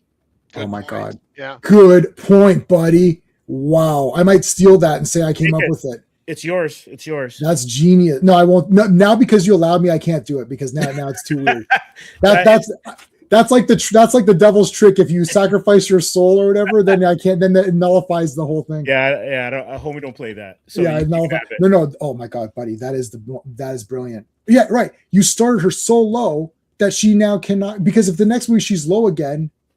See, Superman 1, Superman 2 came out, he lost his powers. Even Spider-Man 2, he was down on himself and lost his powers for a little bit, 20 minutes or whatever. He kind of got his confidence back. Yeah, you can't do anything with the character because you've started them already at this low point. They're in the pit. They're in Tartarus. They're in the pit. Yeah, that's a good point. Yeah.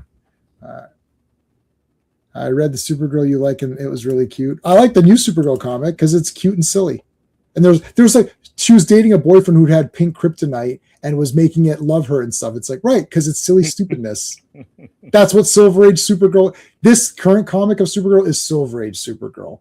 And she has different outfits. And at one point she wears the old outfit with like the short shorts and all that.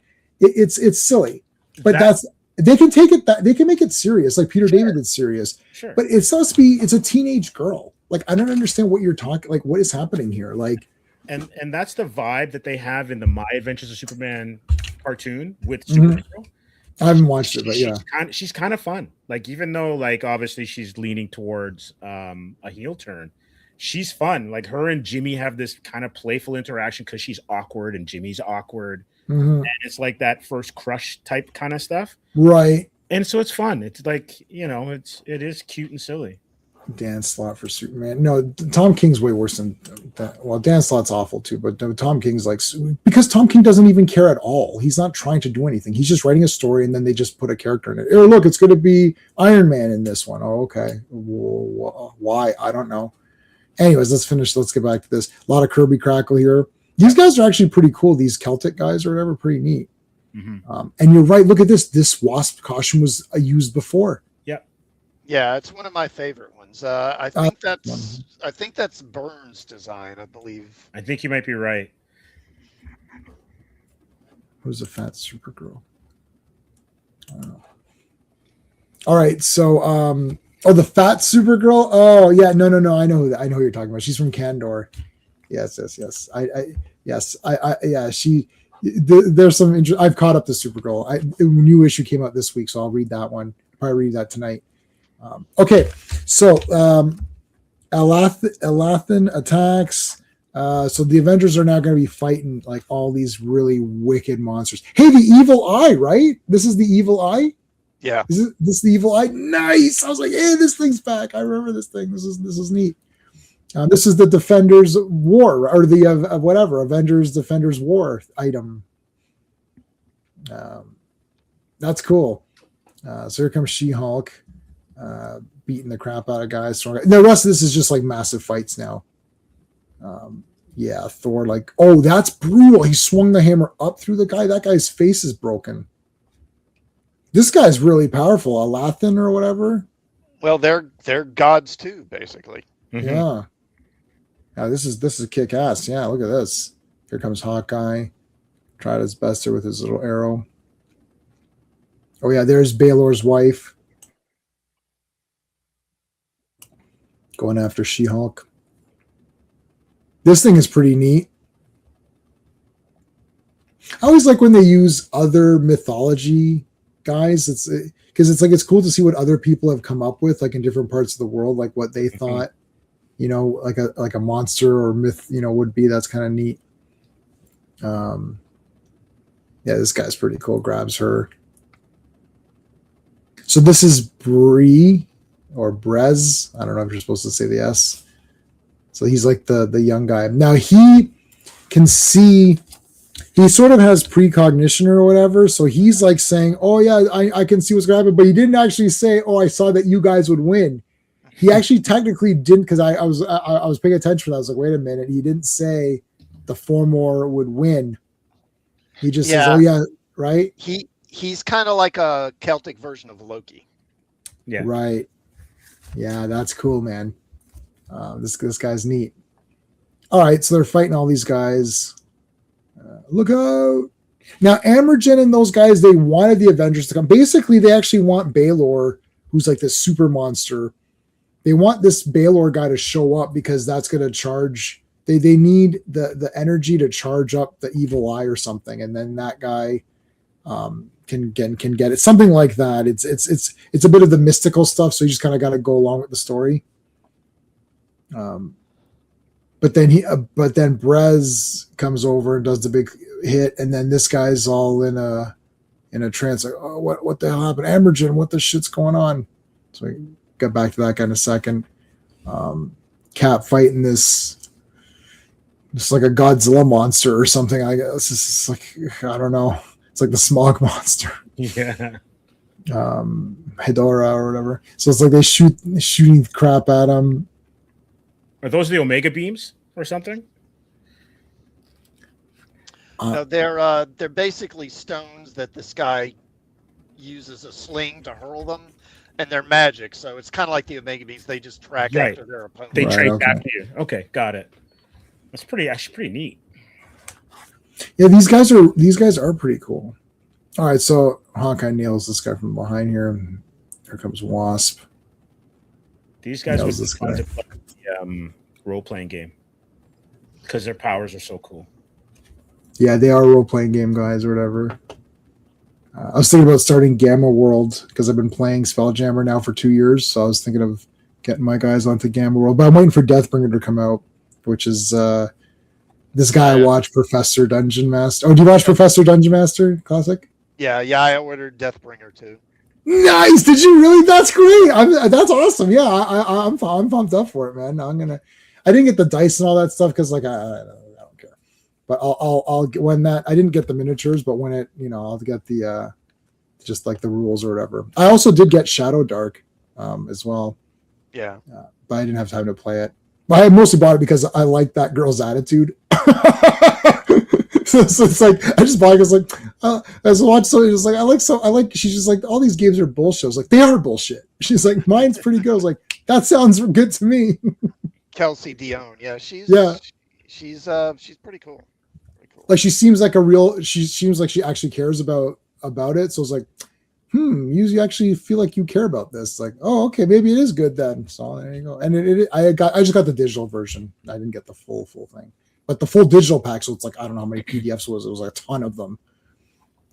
All right, so they're fighting here. Look at Thor, man. Yeah, Thor. So who do you got? You got the Norse god or the Celtic gods? All right, so Baylor's gonna get on the loose here. Here he comes. What's going on? This is Baylor. Holy shit, this guy's awesome. Looks like Granomir. And I'm wondering, from He-Man, I'm wondering if Granomir's a dragon, but like this style of like sort of like a really big guy who's kind of like, you know, he's kneeling a bit, almost like, you know, he doesn't stand full. But your two, She-Hulk and Thor, your two heavy hitters, are going after him. Man-Dragon, yeah. Yeah. Now his thing is he can open his eyes. So he's basically had his eyes closed, if you saw here. And then he can open his eyes and then release this like energy force or whatever. Now they don't know what happens. We'll find out. But so Thor and She-Hulk, basically the two strongest guys. And remember, Iron Man is still trapped back on Earth with Dr. Druid or whatever.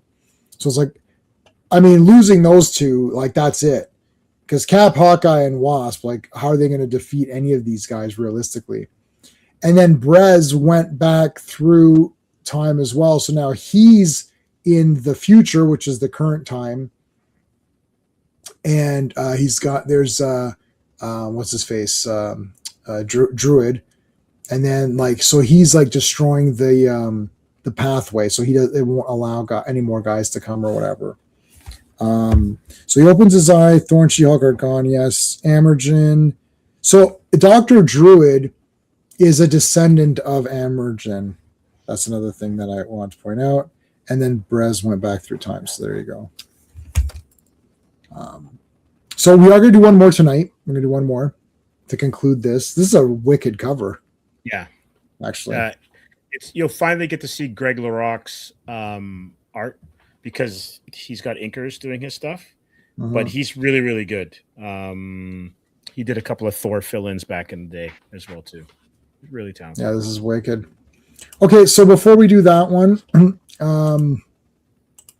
where's my comment? You know, I forgot to star these things. That was stupid of me.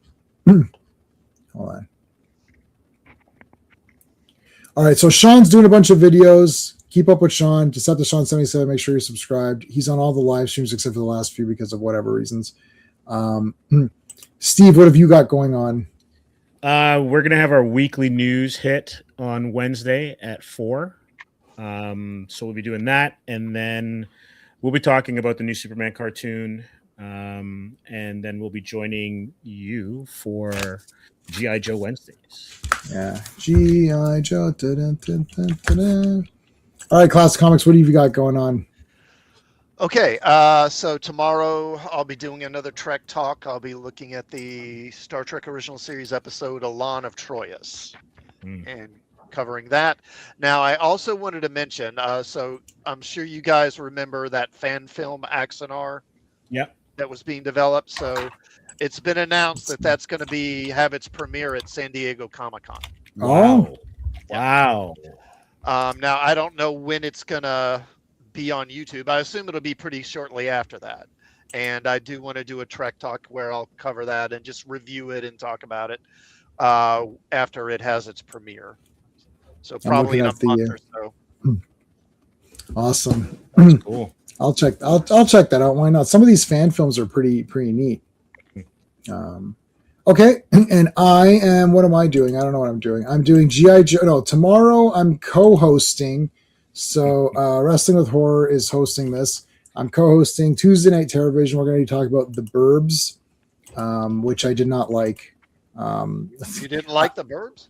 No, I kind of hate it. I just watched it like on Blu-ray too, and I hated it. I hate it. I don't know what happened. I remember I saw it like 35 years ago. I thought, this is kind of neat. I never really watched it again ever. And then I got it on Blu-ray because my buddy Steve gave it to me, and I watched it, and I hated it. I thought it was boring and not funny at all. And I don't know what happened. I did not like it. So we're gonna have an argument tomorrow because I think the two other guys really like this movie, and I didn't really like it at all. I didn't hate it. It was like, I don't know. I was like, it's okay. I don't know. So yeah, maybe I just didn't get it. Canadian guy didn't get it. I'm like, I don't get any of this. It's like, it could just be like, it's like the neighbors I'd probably be those neighbors. It's like, I don't want to talk to you losers. It's like, I don't talk to anyone here. People in the elevator say hi. It's like, yeah, what? What do you want? Hi. Like, I'm here. Wednesday is G.I. Joe. Looking forward to this. A lot of good stuff. And Fantastic Fridays. Oops. Finally, we're going to do Fantastic Fridays is going to happen on Friday.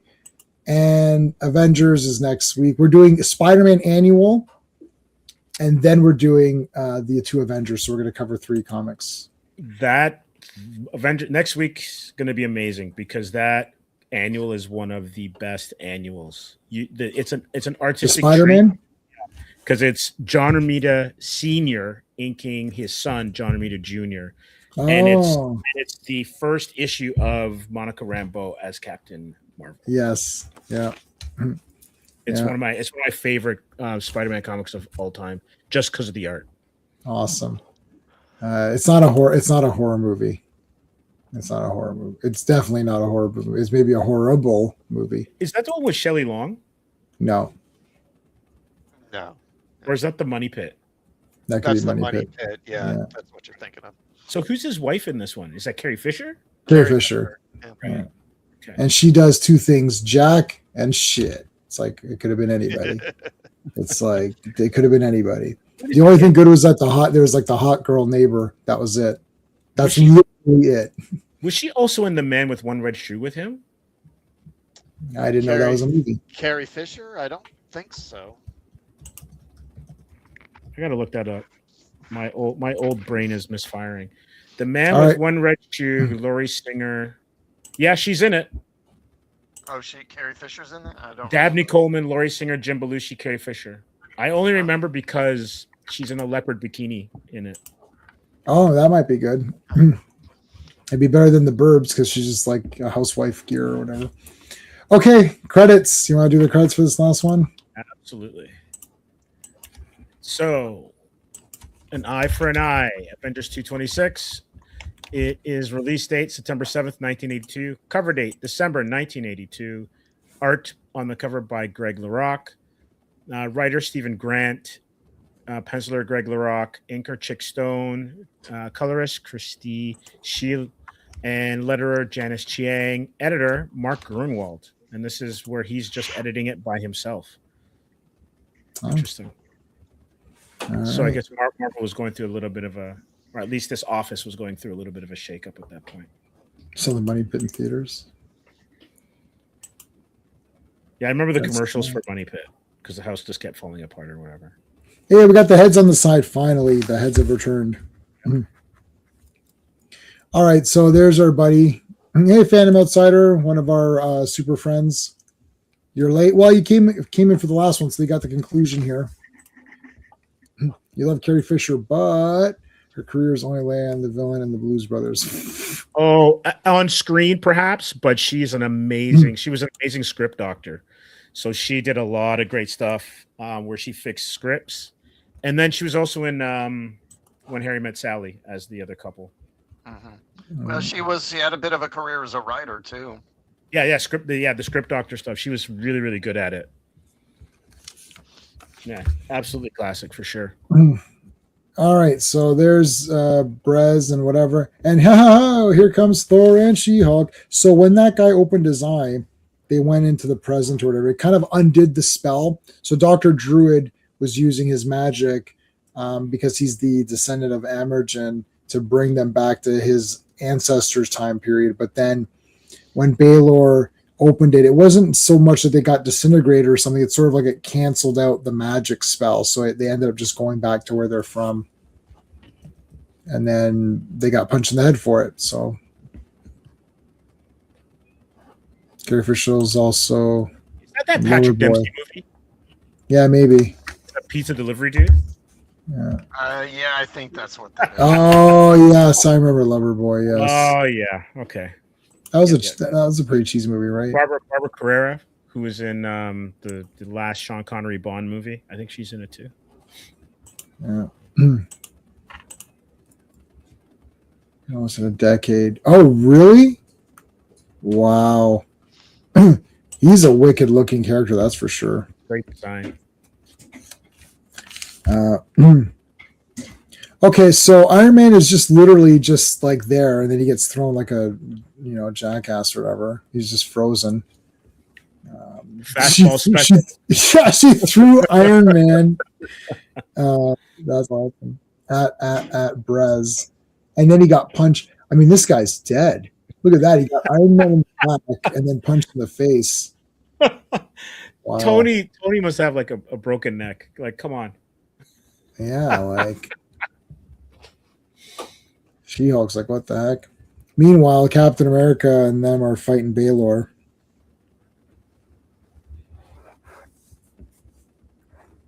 I don't think they can. I mean, how are they going to defeat this guy? Like, this is crazy.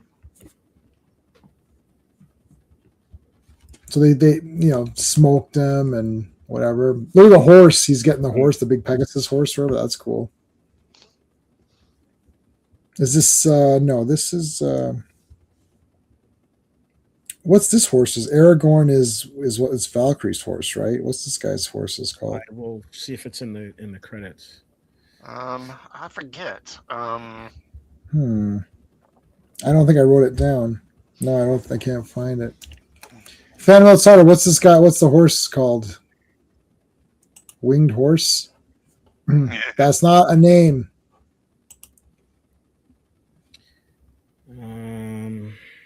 Post for cards from the edge. Yeah, that was Is like it Darkwind? Valinor. Valinor. Okay. Valinor. Okay. Black Beauty.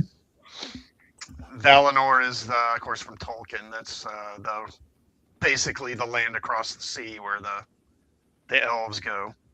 Okay. Yes. All right. So he's like, we've got to stick to the mission and charge the evil eye and all that. It's like, screw the mission. I've got to save my friends. Yeah, Aragorn is the way. I said that. I said Aragorn is Valkyrie's horse. Huh. It's like, yeah, Valinor. Yeah, I like this. This is wicked. I mean, this Balor thing's crazy. It's just destroying. It's just Kirby crackling the shit out of everybody. Yep. All right, so they're coming to attack. The Avengers are attacking this thing, and so it's keeping its eyes closed. Hinox, who's that? All right, so Black Panther, Black Knight, Black Kinnet saved all the guys and flew off. So now Elathan is like, oh shit, we suck, so we need help. It's like, why don't we join up, so we can like we can beat the crap out of these guys. It's like, yeah, that sounds like a good idea. I wouldn't trust that guy. So that's what they're saying, that Balor should join the former. He should join Team Fomor. But Imogen still needs to charge up the evil eye or whatever. I don't really remember how the evil eye worked. Like, I feel like it just destroys shit or whatever, right? There it is, pulls it out. It's like, what, you used us? Washra said WTF.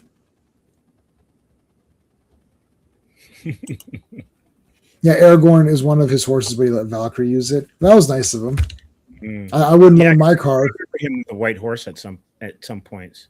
Yeah, I wouldn't loan out my car, so I'm just kind of. Dude, where's my winged horse? I left it right there. I don't know.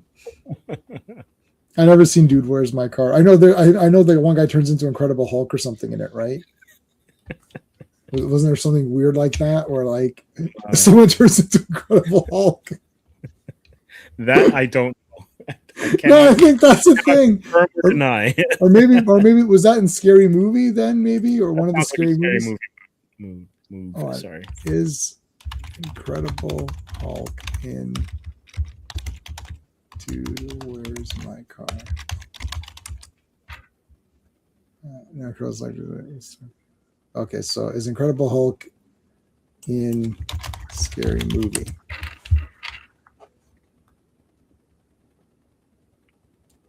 Oh, he was in a deleted scene from Scary Movie 3 or something. I saw about half an hour of Scary Movie 1.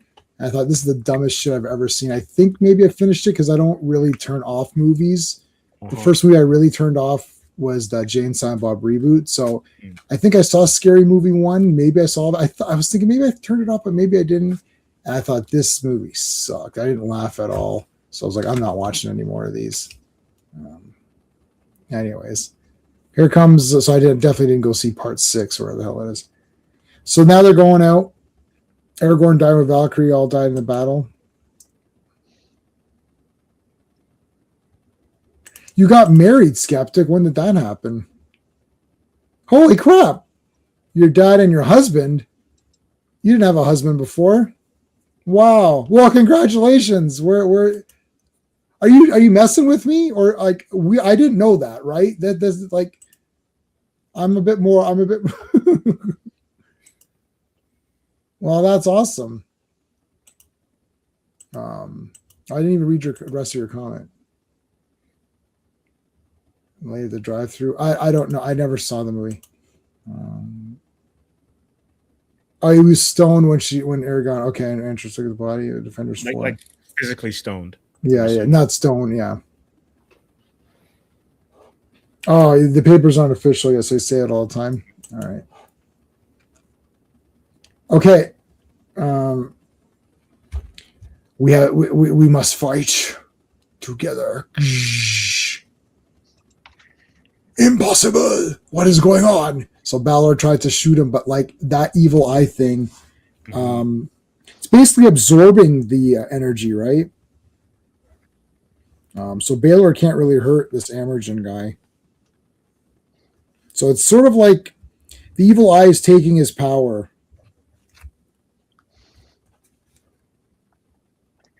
Yeah, so now he's using it's just like, it absorbs stuff or whatever. It's a ShamWow. It's the ShamWow of the Marvel universe. I have to say, Elathan, I just think he's got a really great design. Hell yeah. He's just a cool looking villain. I totally agree. With the orange skin and the white hair, it's just a great contrast. Yeah. Visually, and the purple outfit. Who was the DC villain that kind of looked like that? Not villain, hero. Was it Warlord? Looks like Warlord. Yeah. Warlord with the mustache and beard. Yeah.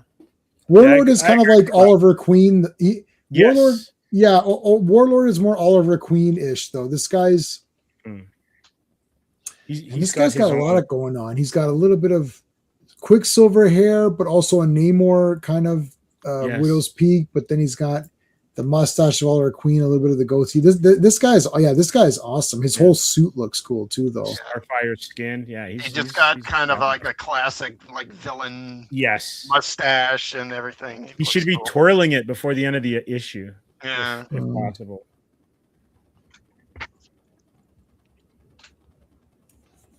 All right. Now they're making this is like when Kira was stuck in the cave with Odo, and then that rock was going around her, but then it turned out to be a changeling. It wasn't really Kira. That was an awesome episode, man. Anyways, so it's like the stones going around. Here comes the Wasp. Boom. Oh, Cap. Script. That does not look good. I know he's getting free, but man, it looks painful. Yeah, they gotta break him out. So now I think Elathan is gonna get Amergen's power. These guys all look cool too. So now they're getting his power. And everyone's it's just a free-for-all. So he drops the evil eye. And then that's Balor's wife who grabs Cap by the ankle. Oh, Cap. I mean, she's pretty hairy. Gross. Weird. Throws her into that. He flips her. Into Clayface? Into the Clayface monster. And now here comes Black Knight with the magic blade. That is it ebony blade or what's it called? Ebony blade. Yeah. Yeah, it comes in, friggin' shoots back. The crackles everywhere. With everybody saying, "L.A. Black Knight, yeah," or whatever. Look at the evil eye in his hand. I'll point out with my thing if you don't see it. Look at that. It's like so small. Yeah, that's how tiny it is compared to him. So what the shit? He exploded. That was quite a shocker. So Baylor grabbed the eye. I guess he couldn't handle the power. So he blowed up. That looks like a potato. I just had baked potatoes today for dinner. When you have baked potato, do you eat the whole potato or do you leave the skin? Nah, skin. Got Oh yeah, I cut them in half, put all the toppings, and I pick it up and eat it like I would a hot dog. Okay. So yummy. We put some cheese on it too. Cheese, chives, sour cream. Oh, I love sour cream. Yeah, I like all that. All that stuff is good. All right, so all those guys are blown up now. Now they're like, holy shit, you just kicked the shit out of that guy. Hey, Chris, how's it going, dude? You're back, man. Yes. I've been watching all. It's like 4 hours worth or whatever it is. 4 hours worth of Chris's. Chris went to Heroes Con.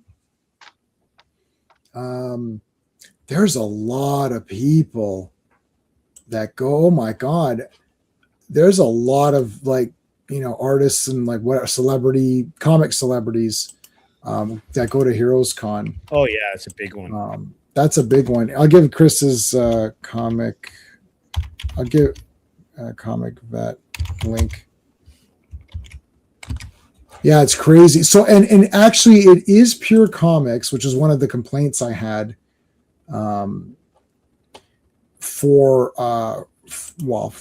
one show where I was like, it was comics, okay, but it was like wrongly priced.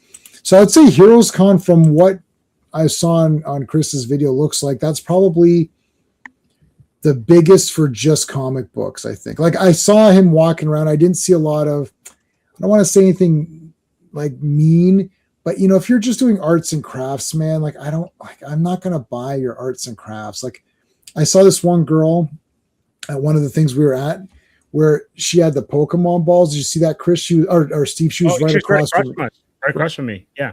Absolutely amazing. Yeah. It's like a Pokemon ball, but a landscape. It's like a snow globe Pokemon ball, but like a diorama. That's it. Absolutely. Yo, it was the most incredible thing. I was like, this looks awesome. I'm never buying that. Mm-hmm. Like, what am I going to do with it?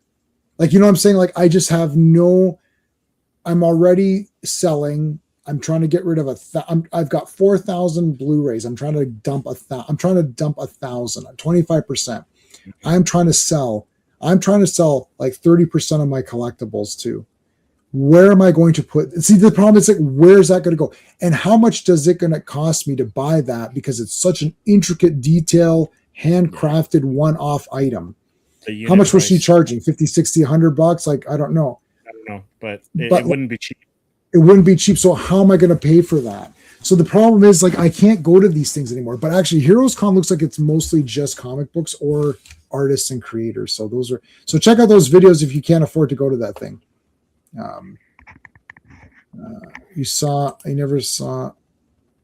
So we're just in the oh, so hold on. What did we miss here?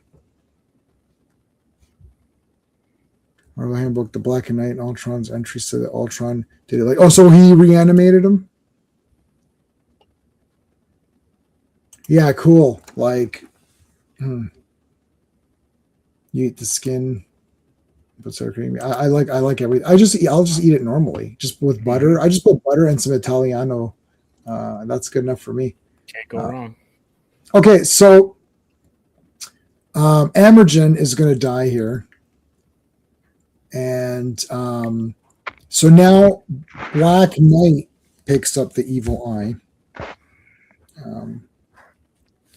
But it's like, oh no, Black Knight's going to be destroyed. But we'll get back to that. So meanwhile, these guys are here. They're still fighting this out here. There's that weird Hawkeye arrow or whatever. super explosion. And it's like, there's our buddy, Elathan. No, what's going on? No, it's like everything's being sucked away by shit. He's getting really nailed there.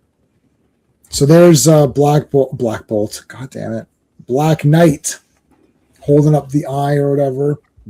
Looks like He-Man. I have the power. Heroic sacrifice. That's the heroic sacrifice, and he's dead, and he never comes back again, except that he's back on the next page.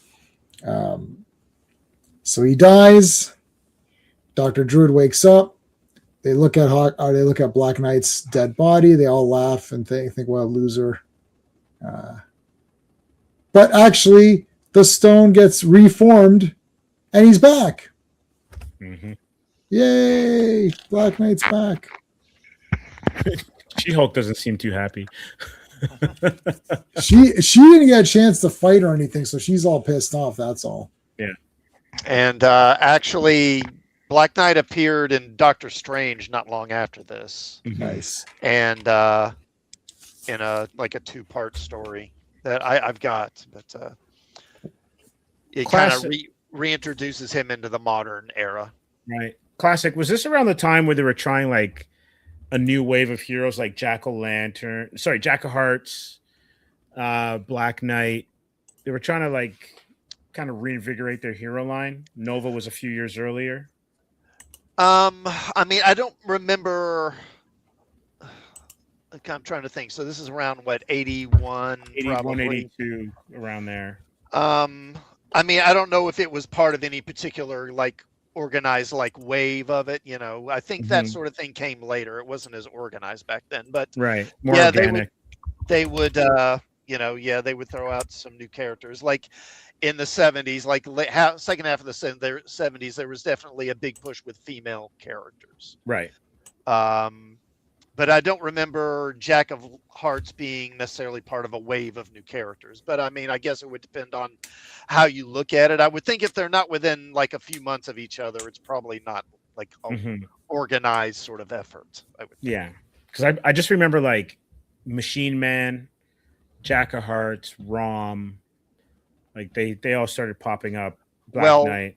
Now Rom, yeah, because you had that sort of wave of licensed characters. Because you had toys. Rom, Micronauts, Shogun Warriors, all kind of came out at the same time. Yeah, even the Godzilla comic. Yeah, maybe that too. Yeah, that was definitely kind of an organized push. Mm-hmm. Havoc is Star asking Wars too. You could add Star Wars. Yeah, for sure, Star Wars, for sure. Havoc is asking, how does Black Knight go to the past and meet Exodus? Do we know? I don't remember the story. It's probably because Black Knight in the 90s, Black Knight becomes a key member of the team. He becomes a big part of the team. And that was around the time I was kind of moving away. So it's probably during that period, and I haven't read it. Phantom, sorry, you're right. It's wait a minute. So when he blew up, what, Jarvis just threw him in the basement? I guess so. Micronauts, Jack-o'-lantern, yeah. Okay, we can take a look at these. This is just to finish off this volume. We're not going to review these. I remember this was a miniseries, right? I own it all. I own it all, baby. These kids trick-or-treating. One of them should have been a skull, and then it could have been the Halloween 3, because it's a pumpkin, a witch, and a skull. 10 more days till Halloween, Halloween, Halloween. 10 more days till Halloween, Silver Shamrock. Well, this is right around the time that the movie was out, if I remember correctly. So it's probably likely there is an influence there. Yeah. And they said, and they did the Silver Shamrock song about 45,000 times in that movie. For sale, we're taking it. Look at Vision. He's in his thing, but he still has his cape, his collar underneath. That's cool. He's still got his Mandarin collar sticking out. Love it. So they move in here. I've read these already. We're not gonna review them. Next one we're gonna review is Spidey. This is Rich Leonardi's art, isn't it? Yes. Yeah. I'm not sure who the inker is, but definitely him. Yeah, so I've read these already. Yeah, there's the evil trick-or-treaters. Jarvis, man. Taking some licks. Looks like Sam or whatever. You guys see Trick or Treat with Sam, the little guy? Mm-hmm. Whoa, there's a ghost. Look at that guy, Goat Man or whatever. Friggin'. This is cool, like fighting these demon Garrett characters. Looks like the Marvel series. Marvel series? I don't know.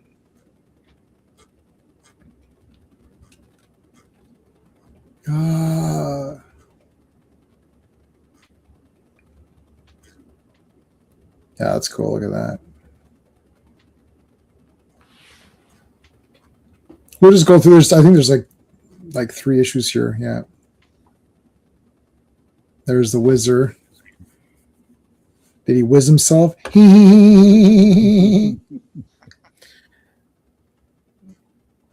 What is going on? Bill Mantlo. Can you just scroll back a bit, just so we could see the inker? I'm just interested who the inker is. Oh, don't know them. Brian Garvey and Ian Aiken. Don't know. But Rick Leonardi, man, he did some great stuff later in the decade. His renditions of the black suit, of Spidey's black suit after Secret Wars, were on fire. And he did, I believe he did a Cloak and Dagger miniseries. Yes, absolutely. After this. Yeah, totally. I think that's kind of where he made his name. Correct? Classic? I guess I guess you could argue that. Yeah.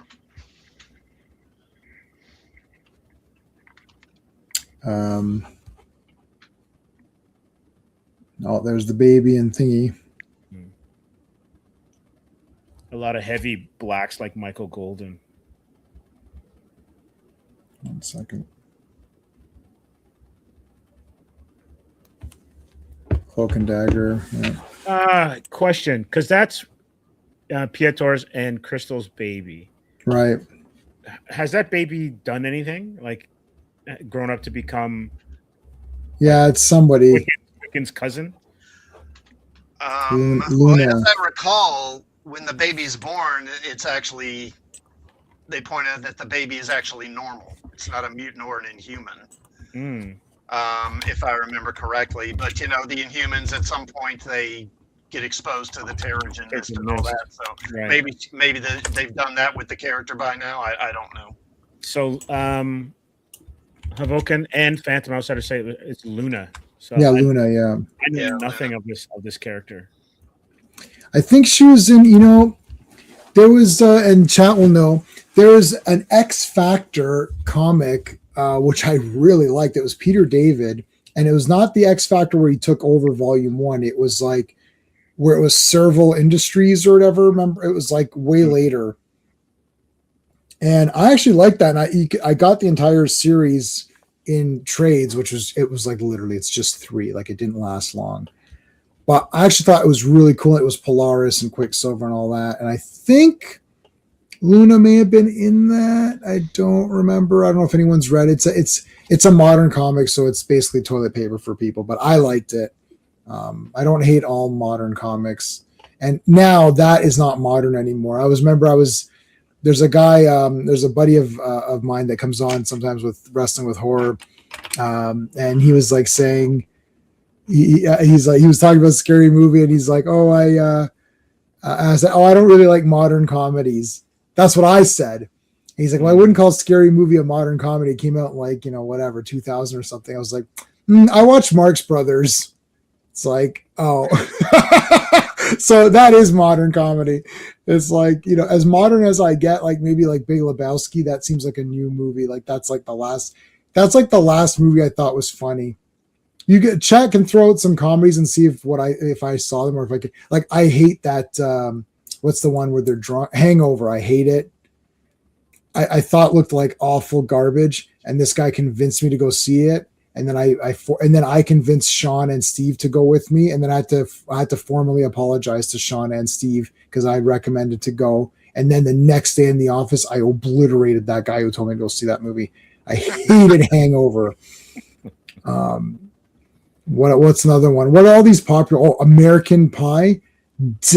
I cannot despise anything more than that. Oh, except for Jackass, the movie. That is, and I actually paid money for Jackass. I can't believe I paid money. I'll never live that down. I will go to the gates of heaven. They're like, buddy, you got to go to hell for a little bit. You paid money for Jackass. It's like, oh fuck, I didn't think you guys saw that. They're gonna say we see everything. It's like I will have to spend time in hell for that. That was the worst garbage ever. I can't believe it. It's despicable. American Pie is not that bad, but it's pretty awful. But I didn't pay money for that. So I don't know. So yeah, not a fan. I can't think of a comedy that what I don't even know what recent. Like I like Chevy Chase. I like Fletch and Fletch Lives. Did you like Superbad? Nope. I saw I think I saw a few minutes like, yeah, this sucks. So no, any of these ones, man, I don't like any of them. Superbad. No, I don't know. What's another one? I'm trying to think of another one. Yeah, we got time. We're just scrolling through this. We're done. We're basically done the comics. So Superbad was good. I don't believe you. But like I'm more of a Top Secret guy myself. Yeah, I love Top Secret. I love Big Lebowski. What about Raising Arizona? Yeah, I like that. That's old. That's a bit older, right? So those are old. That's okay. Don't Wake the Baby High. Oh my god. Hot Dog the movie. Yeah, that's fine. Hot Dog the movie is fine. Yeah. These are the cheesy ones from. I like Airplane. Yeah. White Russian. Yes. What about the Porkies, like 1 and 2? Hate them. Hate it. So any kind of like teen comedy. You know why you hate the teen comedy? Because you love teens? No, yeah, you love horror, and they die mercilessly. That's right. They should have died. Yeah, Porky's would have been better if everyone died. Yeah. Yeah, Snakes on a Plane. Is that a comedy? Oh my god, Snakes on a Plane is one of the worst movies ever, but it's enjoyable watch. No, I like Snakes on a Plane. Yeah, I definitely like that.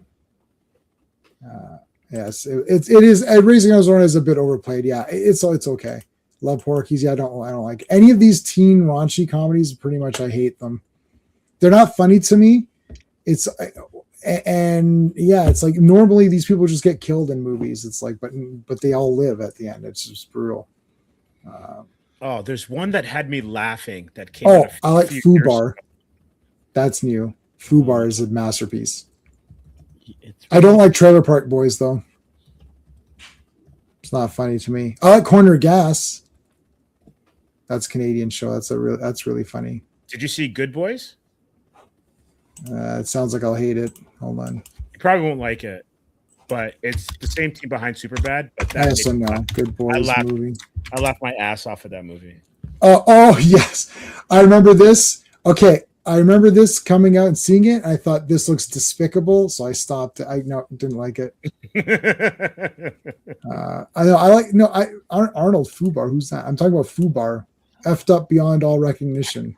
Mm-hmm. Arnold had a short-lived streaming show called Fubar. Arnold Schwarzenegger Fubar. No, I didn't see that. That's right. Yeah, I remember that. No, Fubar, man. But I play these clips every day. They're all your gifts, man. All of them. Like, I recommend you try another sport, like knitting. And of course the shit in What does that say about me? I don't know. What does it say? It says you can shit in my mouth. In that scene. Too good.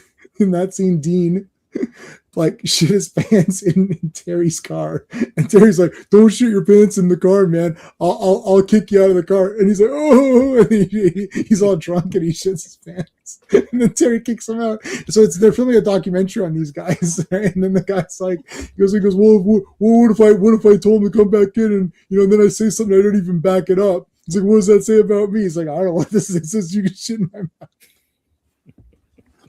I don't know why Fubar. It seems if you watch it, you'll think J-Man will hate this because of the other things that I hate. But I don't know. I love it. I love every second of it. It's great. Those guys are real. Like they're fake. They're actors. Think about that. They're actors. they feel so real throughout that whole movie. It's a mockumentary, right? So it really felt real. Like, and then Fubar 2 is great. And then they had a TV series, and then they had Diener 89. And actually Terry as himself goes around. He does like these things where he's driving with people. So it's Terry.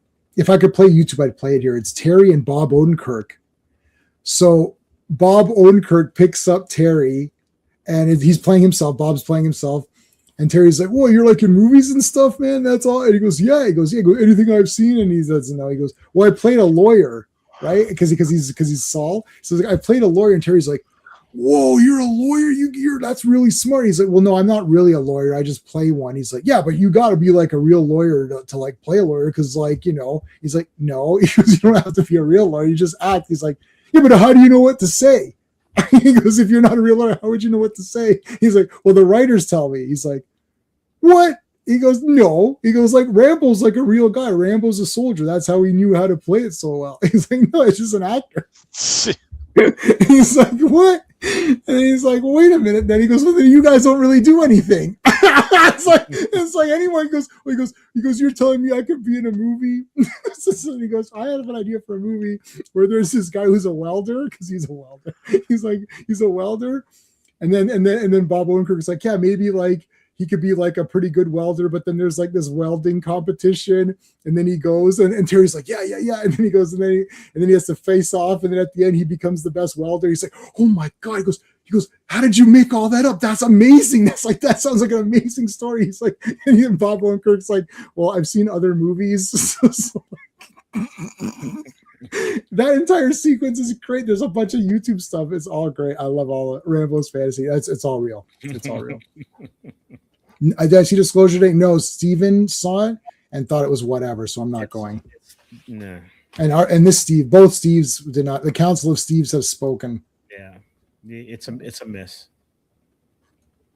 It just seems like a miss too. I just felt like it's preachy. It's really heavy, and it relies on coincidences way too much. Right. Like they hit you over the head with stuff, and it's like, come on. I am going to watch that Alien Autopsy documentary that's coming out. Because Alien Autopsy, when that came out, man, we were so pumped the next day at school. We're like, this is crazy fake, but it's awesome. We're just like, this is so awesome. I remember we were just dying over it. And then Jonathan Frakes, and the one I watched on TV in Canada had Jonathan Frakes hosting it. Yeah. Right. And that's the one that, because there's many different like people got that footage or whatever. So there's a documentary either out or coming out about the alien autopsy thing. And I watched these guys talking about it, and they're like, "No, it was based on real footage that we saw." What are you talking about? Like, stop it. It's over. We know it's fake. It's like, stop. I love it. I love that it's fake, and it's so weird, and it's shot so crappily. Like, you'd think that if the government was dissecting this thing, it'd be like super clear shots. You right? would like, yeah. Like, why is it all weird and different weird angles? Like, the effects on it are great, though. Like the guy, it looks like a legit good thing. You heard Steve's review? Okay. Oh yeah. Because we talked about it on Wednesday last week. Area 57? No, isn't it Area 51? 51. Then you added the 6. No, if what you call it, if Wesley Snipes was running it, it'd be Area 57. Oh my God, Passenger 57 is a great movie. That's a great movie. Wesley Snipes actually made a lot of pretty good movies, like especially like the action ones are good, and even the non, some of the non. Like I like the Rising Sun, and Rising Sun was good. There's a few other ones too. Or White Men Can't Jump, that was pretty good. Yeah, that movie's funny. More of a fun. Ever seen what was it called? New Jack City. Like, yes, yeah. Up, did you guys used to watch Fact or Fiction? I used to watch it. Yeah. I don't remember. Maybe it was called something different here. I don't know. I don't remember him being on a show called Fact or Fiction, but yeah. So as Jonathan Frakes hosted it, and what it was 5 stories, and then some of them were true, some of them were fake, and then at the end he would reveal which ones were the true ones. Mm-hmm. Even the true ones were fake, though. It's like true by whose account? Like Hey, FK, thank you, man, for the super chat. I appreciate that. And for a CT, thank you. I know, yeah, we talked about it. We talked about Klobby. I posted on the socials and everything. I don't know if anyone was doing anything really for it, but my thing is that we mention him every stream. We always dedicate it to him, even if it's something that he doesn't care about. So we're and I'm always linking his channel in all my videos, and no matter what. So keeping it going. Someone hacked his Twitter, which is bullshit, but what can you do? But anyways, thanks for the super chat. How about one of these? We haven't used this one in a bit. Get that in there nicely. And just like a nice relaxing one. There you go. What? Oh yeah, wait a minute. It's Avengers stream. I do have Avengers things. Hold on. Where's my Avengers Iron Man? Yeah, boom. So you should have gotten that first. So I think that is that. Yeah, Wonder Man's. Oh, there's a fourth one in here. There's Magneto. So this is where it's kind of established that Magneto is Wanda and Pietro's father. Mm-hmm. Yes, I remember reading this one. And I have all these. I have all of Vision and Scarlet Witch, the full thing. And, we kind of skipped over it here, but the issue before, that's the one where, Vision and Wonder Man, they kind of come to terms with one another and kind of begin to form kind of a brotherly almost bond with one another. Yeah. He was in the last one. This is a pretty cool series. This was like a good fill-in thing series. Like, okay, conclude, like figure out this Wonder Man stuff. It is like, because Vision was very complicated, and so is Scarlet Witch. So this was the attempt of let's try to make it not as complicated. But then they just make it complicated later anyways. So because they have changed it. And Classic, maybe you can correct me if I'm off on this one as well too, where Magneto's not their dad anymore. Right. And it's the High Evolutionary that kind of dabbled into giving them some of their powers or whatever. Yeah, I think they've gone through a couple of different sort of iterations. Yeah, and one of them, was like that. I'm not even sure anymore. You know what they need? They need to get Maury Povich. Get the three of them on a stage. Magneto, you are not the father. Maury Povich was in Niagara Falls, so we could have asked him. I missed him. He was at the con? Yeah. I know Zach Morris was, which was hilarious. Yes. What's his name? Mark Paul. No. Gosselaar. Yeah. These are all cool. Mm-hmm. I think that's the end of this. Yeah, that's on. We're almost done this. Yeah, that's it. We can look at some. Go back. Yeah, that Perez. There you go. Look at that. No, but go down. Oh, next this one. Yeah, there. That's beautiful. Yeah. That's the cover for the Avengers Chronicles. I got that. Nice. This looks like it's painted. It's I think it's colored pencil. Right. Sorry, guys. I'm so sorry. Geraldo was there, not Maury Povich. Oh, okay. Sorry, Geraldo was there. That was my bad. I just thought, I was like, wait a minute. No, that's not who was there. I was not there. But so anyway, yes, this is cool. Biographies. There you go. And that was volume 21. Wow, pretty good. Masterworks 21. So we are going to do, we'll do a Supergirl open mic or whatever, Supergirl discussion. And I don't know, I may or may not make it open mic depending on how people behave. So when is Supergirl? Oh no, Supergirl's not till 25th. Mm-hmm. That's not, it's the following week. Actually, it's 24th, right? Yeah, no. We're going Wednesday, right? Yeah, we're going Wednesday. So there won't be a stream, a G.I. Joe stream that week. Oh no, are we going Thursday or when are we going? Wednesday. It's Wednesday. It's 24th. Yeah, let me just double check, make sure I didn't mess that up. Okay, Cineplex. Yeah, Wednesday, June 24th, 7 p.m. Okay, so that's Wednesday. So there will not be a G.I. Joe stream that Wednesday, so it'll be back. All right, so Supergirl. Glad I checked that because I have it on my calendar as the there we go, Supergirl. All right. So Thursday will be nothing. Okay. Yeah, so maybe we'll do a Supergirl talk on Sunday or something. That'll give people Sunday night. That'll give everybody's. Yeah. Yeah. This Thursday I'm going to Steve's. So Wednesday we're good. Thursday we're good. Friday we're good. And then next week is Supergirl. Yeah. Okay. So, I mean, I have like zero. And I was looking, they added more Superman parts apparently. To make it less.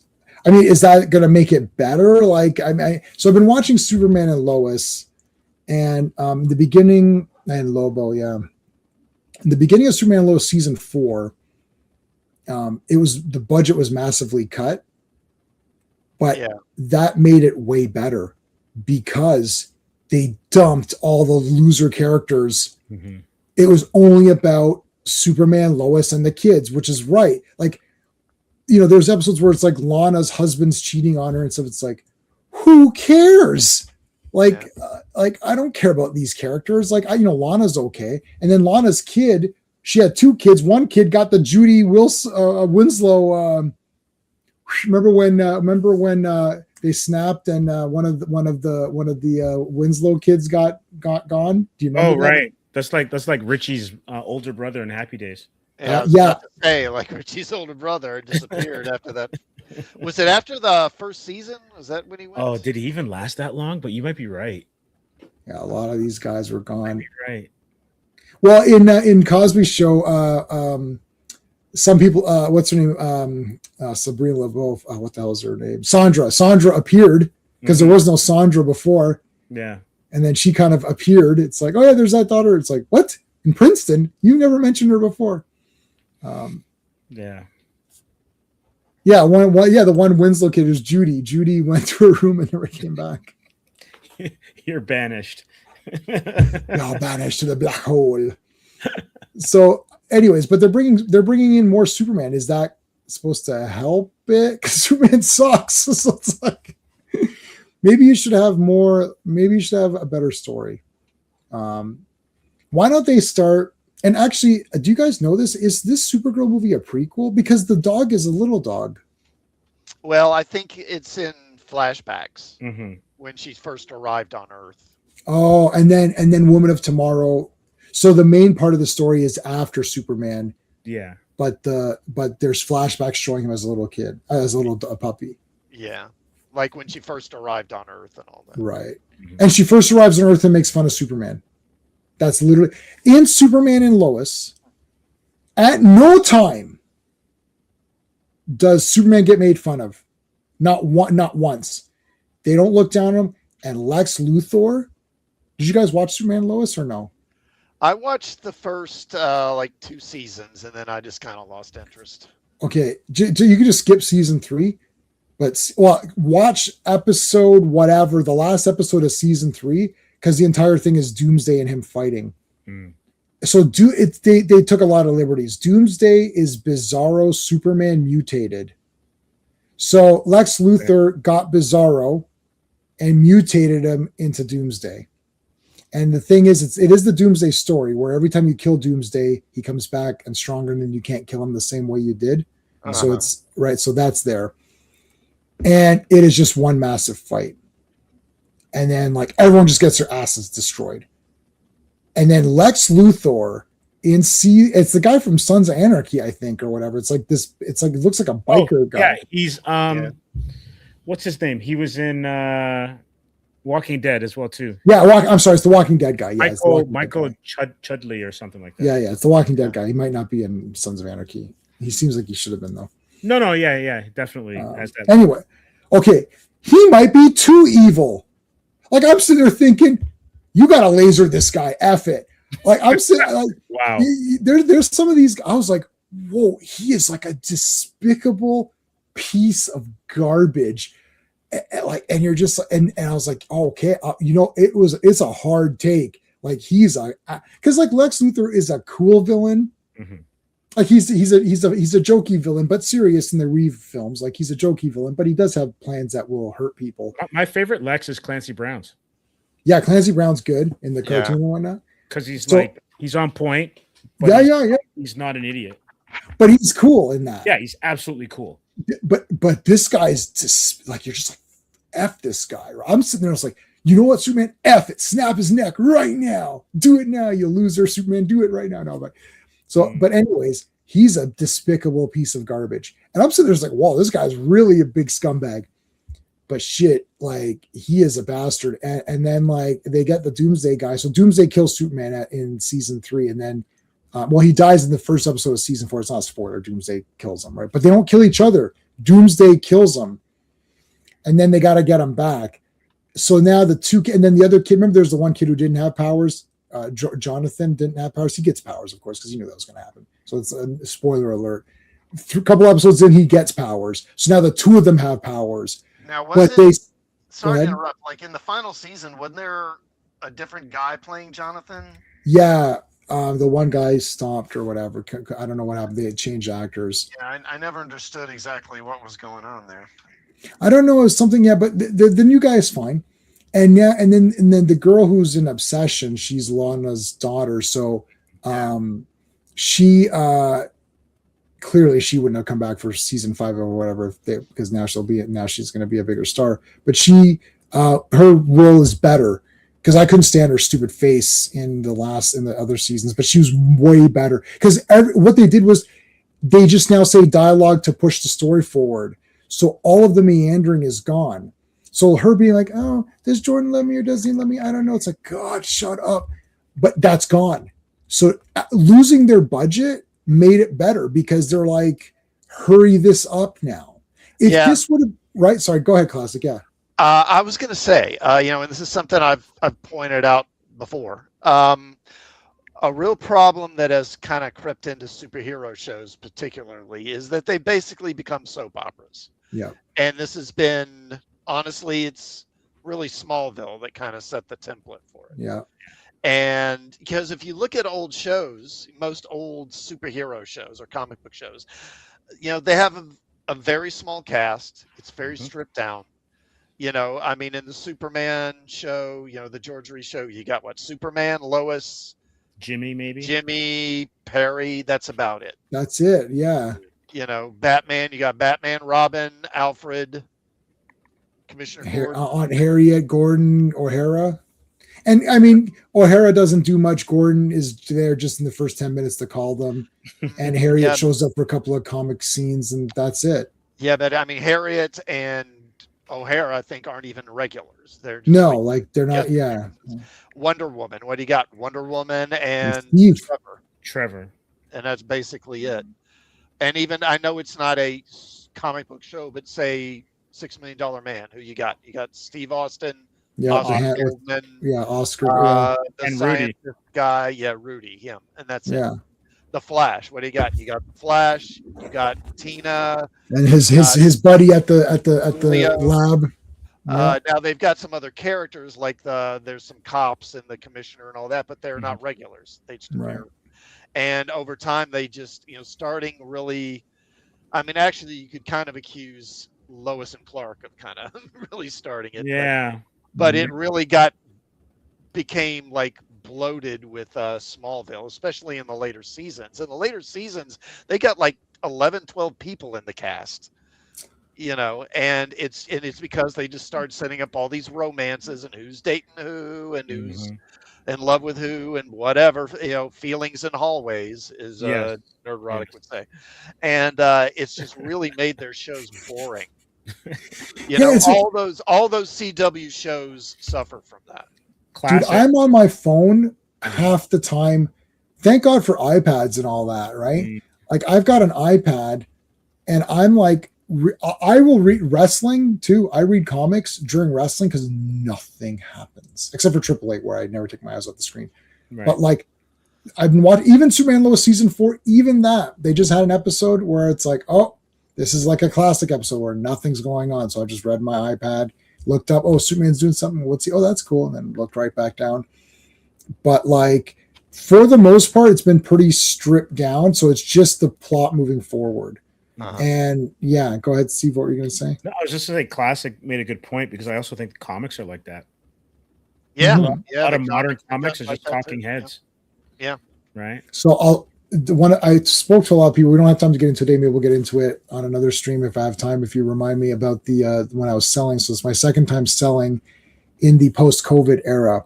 Prior to my selling was still, like literally maybe 10, 15 years back when Sean and I were hitting up and selling stuff, and we were making tons of money. Like I'm talking, Sean walked away with $3,000 on a show. Wow. I walked away with over $1,000. Whoa. Like we were like heavy hitters, and this was us being cheap because people were buying big. Now they're browsing. And I sell stuff. I was telling Steve was there to see this, and so you saw me. Yep. I was selling like crazy, but all my stuff is really cheap. So my target audience is literally if the guy wants it. Someone came by, he's like, "Oh, I love Wolverine." Oh my god, all my comics were $1 or $2 per comic, but in mashed. So you had to buy. So it's like, I don't know, like Return of Wolverine. So it's like 4 issues or 5 issues. So it was like, $20 or something, for the whole thing. So that one's a little bit more. It wasn't exactly $2, but like I had Spawn comics. So I had like Gunslinger, let's say 1 to 30 for $70.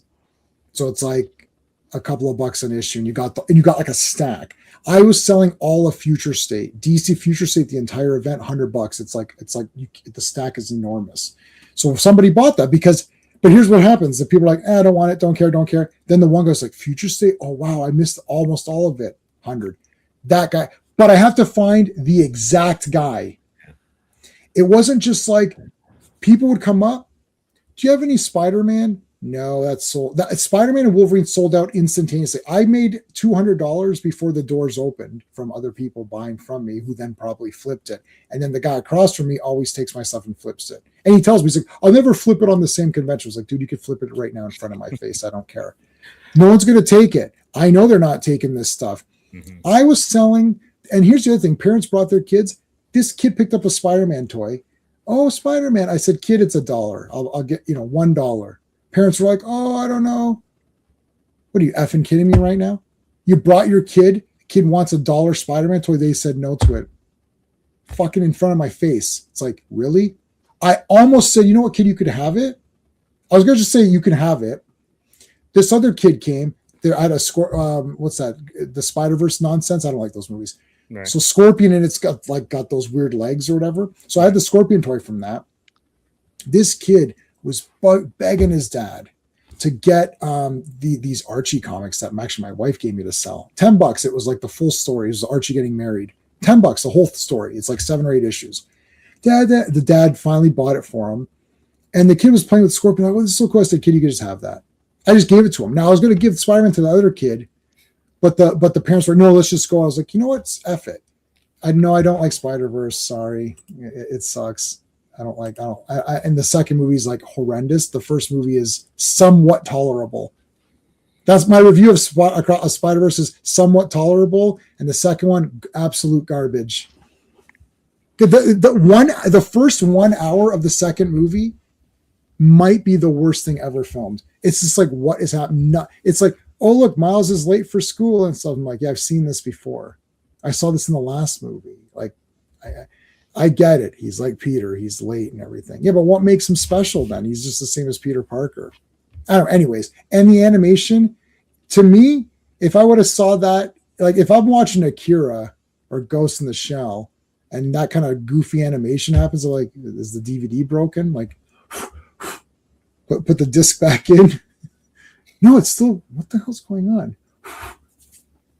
It's like, it's all choppy and shit. It's supposed to be, oh, isn't that cool and stylish or not? It looks like shit.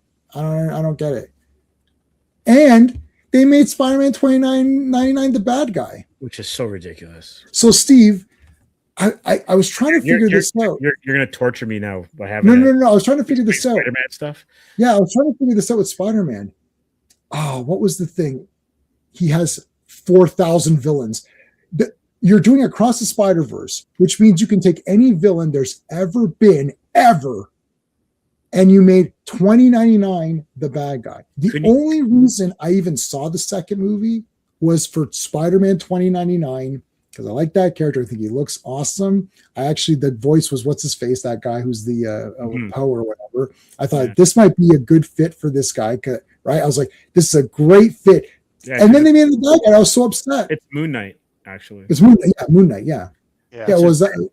That was. Yes, that's. I love him as an actor too. So you know what? Just clicked in my head because we've had these conversations before. Spider-Man is arguably the best rogues gallery in all of comics, and the best looking character. So if you're going across the Spider-Verse, why don't you have the Spider-Men or Spider Peoples fight all of the Doctor Octopuses or all of the Green Goblins from across the universes? That would have been amazing. And then you can have them break off into teams and fight them in different universes and almost make it like a quest thing or whatever. Sure. And that would have been, because now you can play with like all of the different iterations of the villains, and that would have been cool. Because like if you're gonna have multiple Spider people, you're gonna have multiple Dr. Octopus and multiple Venoms and multiple Carnages. And it's Sony, so you could use all the characters. They don't there's no embargo on any of them. Like, why would you use 2099? And then here's the other thing. In the movie, they made fun of Ben Reilly. They make fun of Peter too. They made fun of Peter too. The denigration of Peter. Yeah. You're right. They made fun of Peter. So that's really the first point. In the second one, they made fun of Ben Reilly. I'm like, without Ben Reilly, this Spider-Verse doesn't exist because he's the first fake Spider-Man. So you've got a universe of fake Spider-Man, but you're making fun of the first fake Spider-Man, without which there would be no other fake Spider-Man. So WTF is that? Why didn't they have 2099 Scarlet Spider, the real Spider-Man, Miles Morales, right? Spin. Even what's Gwen or whatever. That's your team. And then instead they have these random characters. Like, who are these loser characters? Like, pick the cool Spider-Man. Noir can be on the team. He could put him on the team. Spider-Man Noir can be on that. So that's your 6-person team. Why any of these weird fake ones? It's like, oh, look, there's this one. Nobody cares. And then they could fight, as you said, maybe Doc Ock or someone goes together and do it like Jet Li, the one. I was thinking the same thing. Jet Li. So maybe Venom figures out that if he kills another Venom in another universe, he gets he gets the energy of that. The energy. And then just copy that story, because actually the Jet Li, the one or whatever, that was a very cool idea, that there's these multiverses, but if you kill yourself in one, you get your energy or whatever. Just steal that idea, because who cares? Nobody's going to know, except for me and Sean. We're going to be like, hey, that's the Jet Li movie. We're going to be the only 2 people that know that. So just steal that.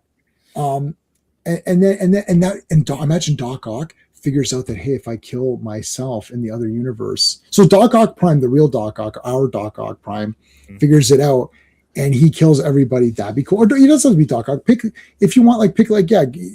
Venom, or pick a different guy. Like, I don't know, like who's another Sandman or something. I would love to have seen Green Goblin, Hobgoblin, all the different iterations of goblins, a classic goblin, an armored goblin, right?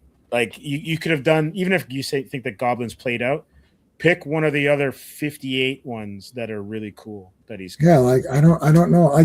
I don't know. And the animation just is weird. It just, like, I remember I saw it in the theater in IMAX. I thought, this is like, it looks cool for a few minutes, and you're like, like, and then I own them both on 4K, because you know how it is with me. And then I was excited. I was kind of excited for part 2. I was like, well, let's see part 2. And then it was so long. And then there's a cliffhanger. Like, well, where's part 3?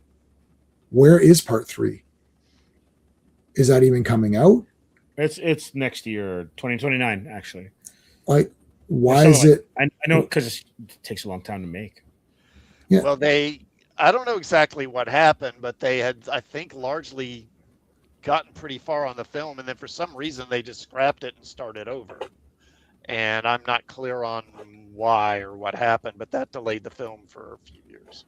Big time. I know everyone likes it, Rogues, but not me. I like Akira. Have you seen Akira? Phantom Outsider's got a good point. Multiple variations of the. Oh, that's genius, buddy. We're ending on that. That's what should have. We're gonna end on that. Phantom Outsider, you've done it again. Wallop and Web Snappers, Phantom Outsider, Wallop and Web Snappers. I love it. Yeah, no, we're ending on that comment. That was the comment. Thanks, guys, for being here. I appreciate it. You guys are great. We'll see you on Wednesday for G.I. Joe. Hey friends, you've just been listening to J-Man, and he is the smartest person who ever lived. So make sure you like and subscribe.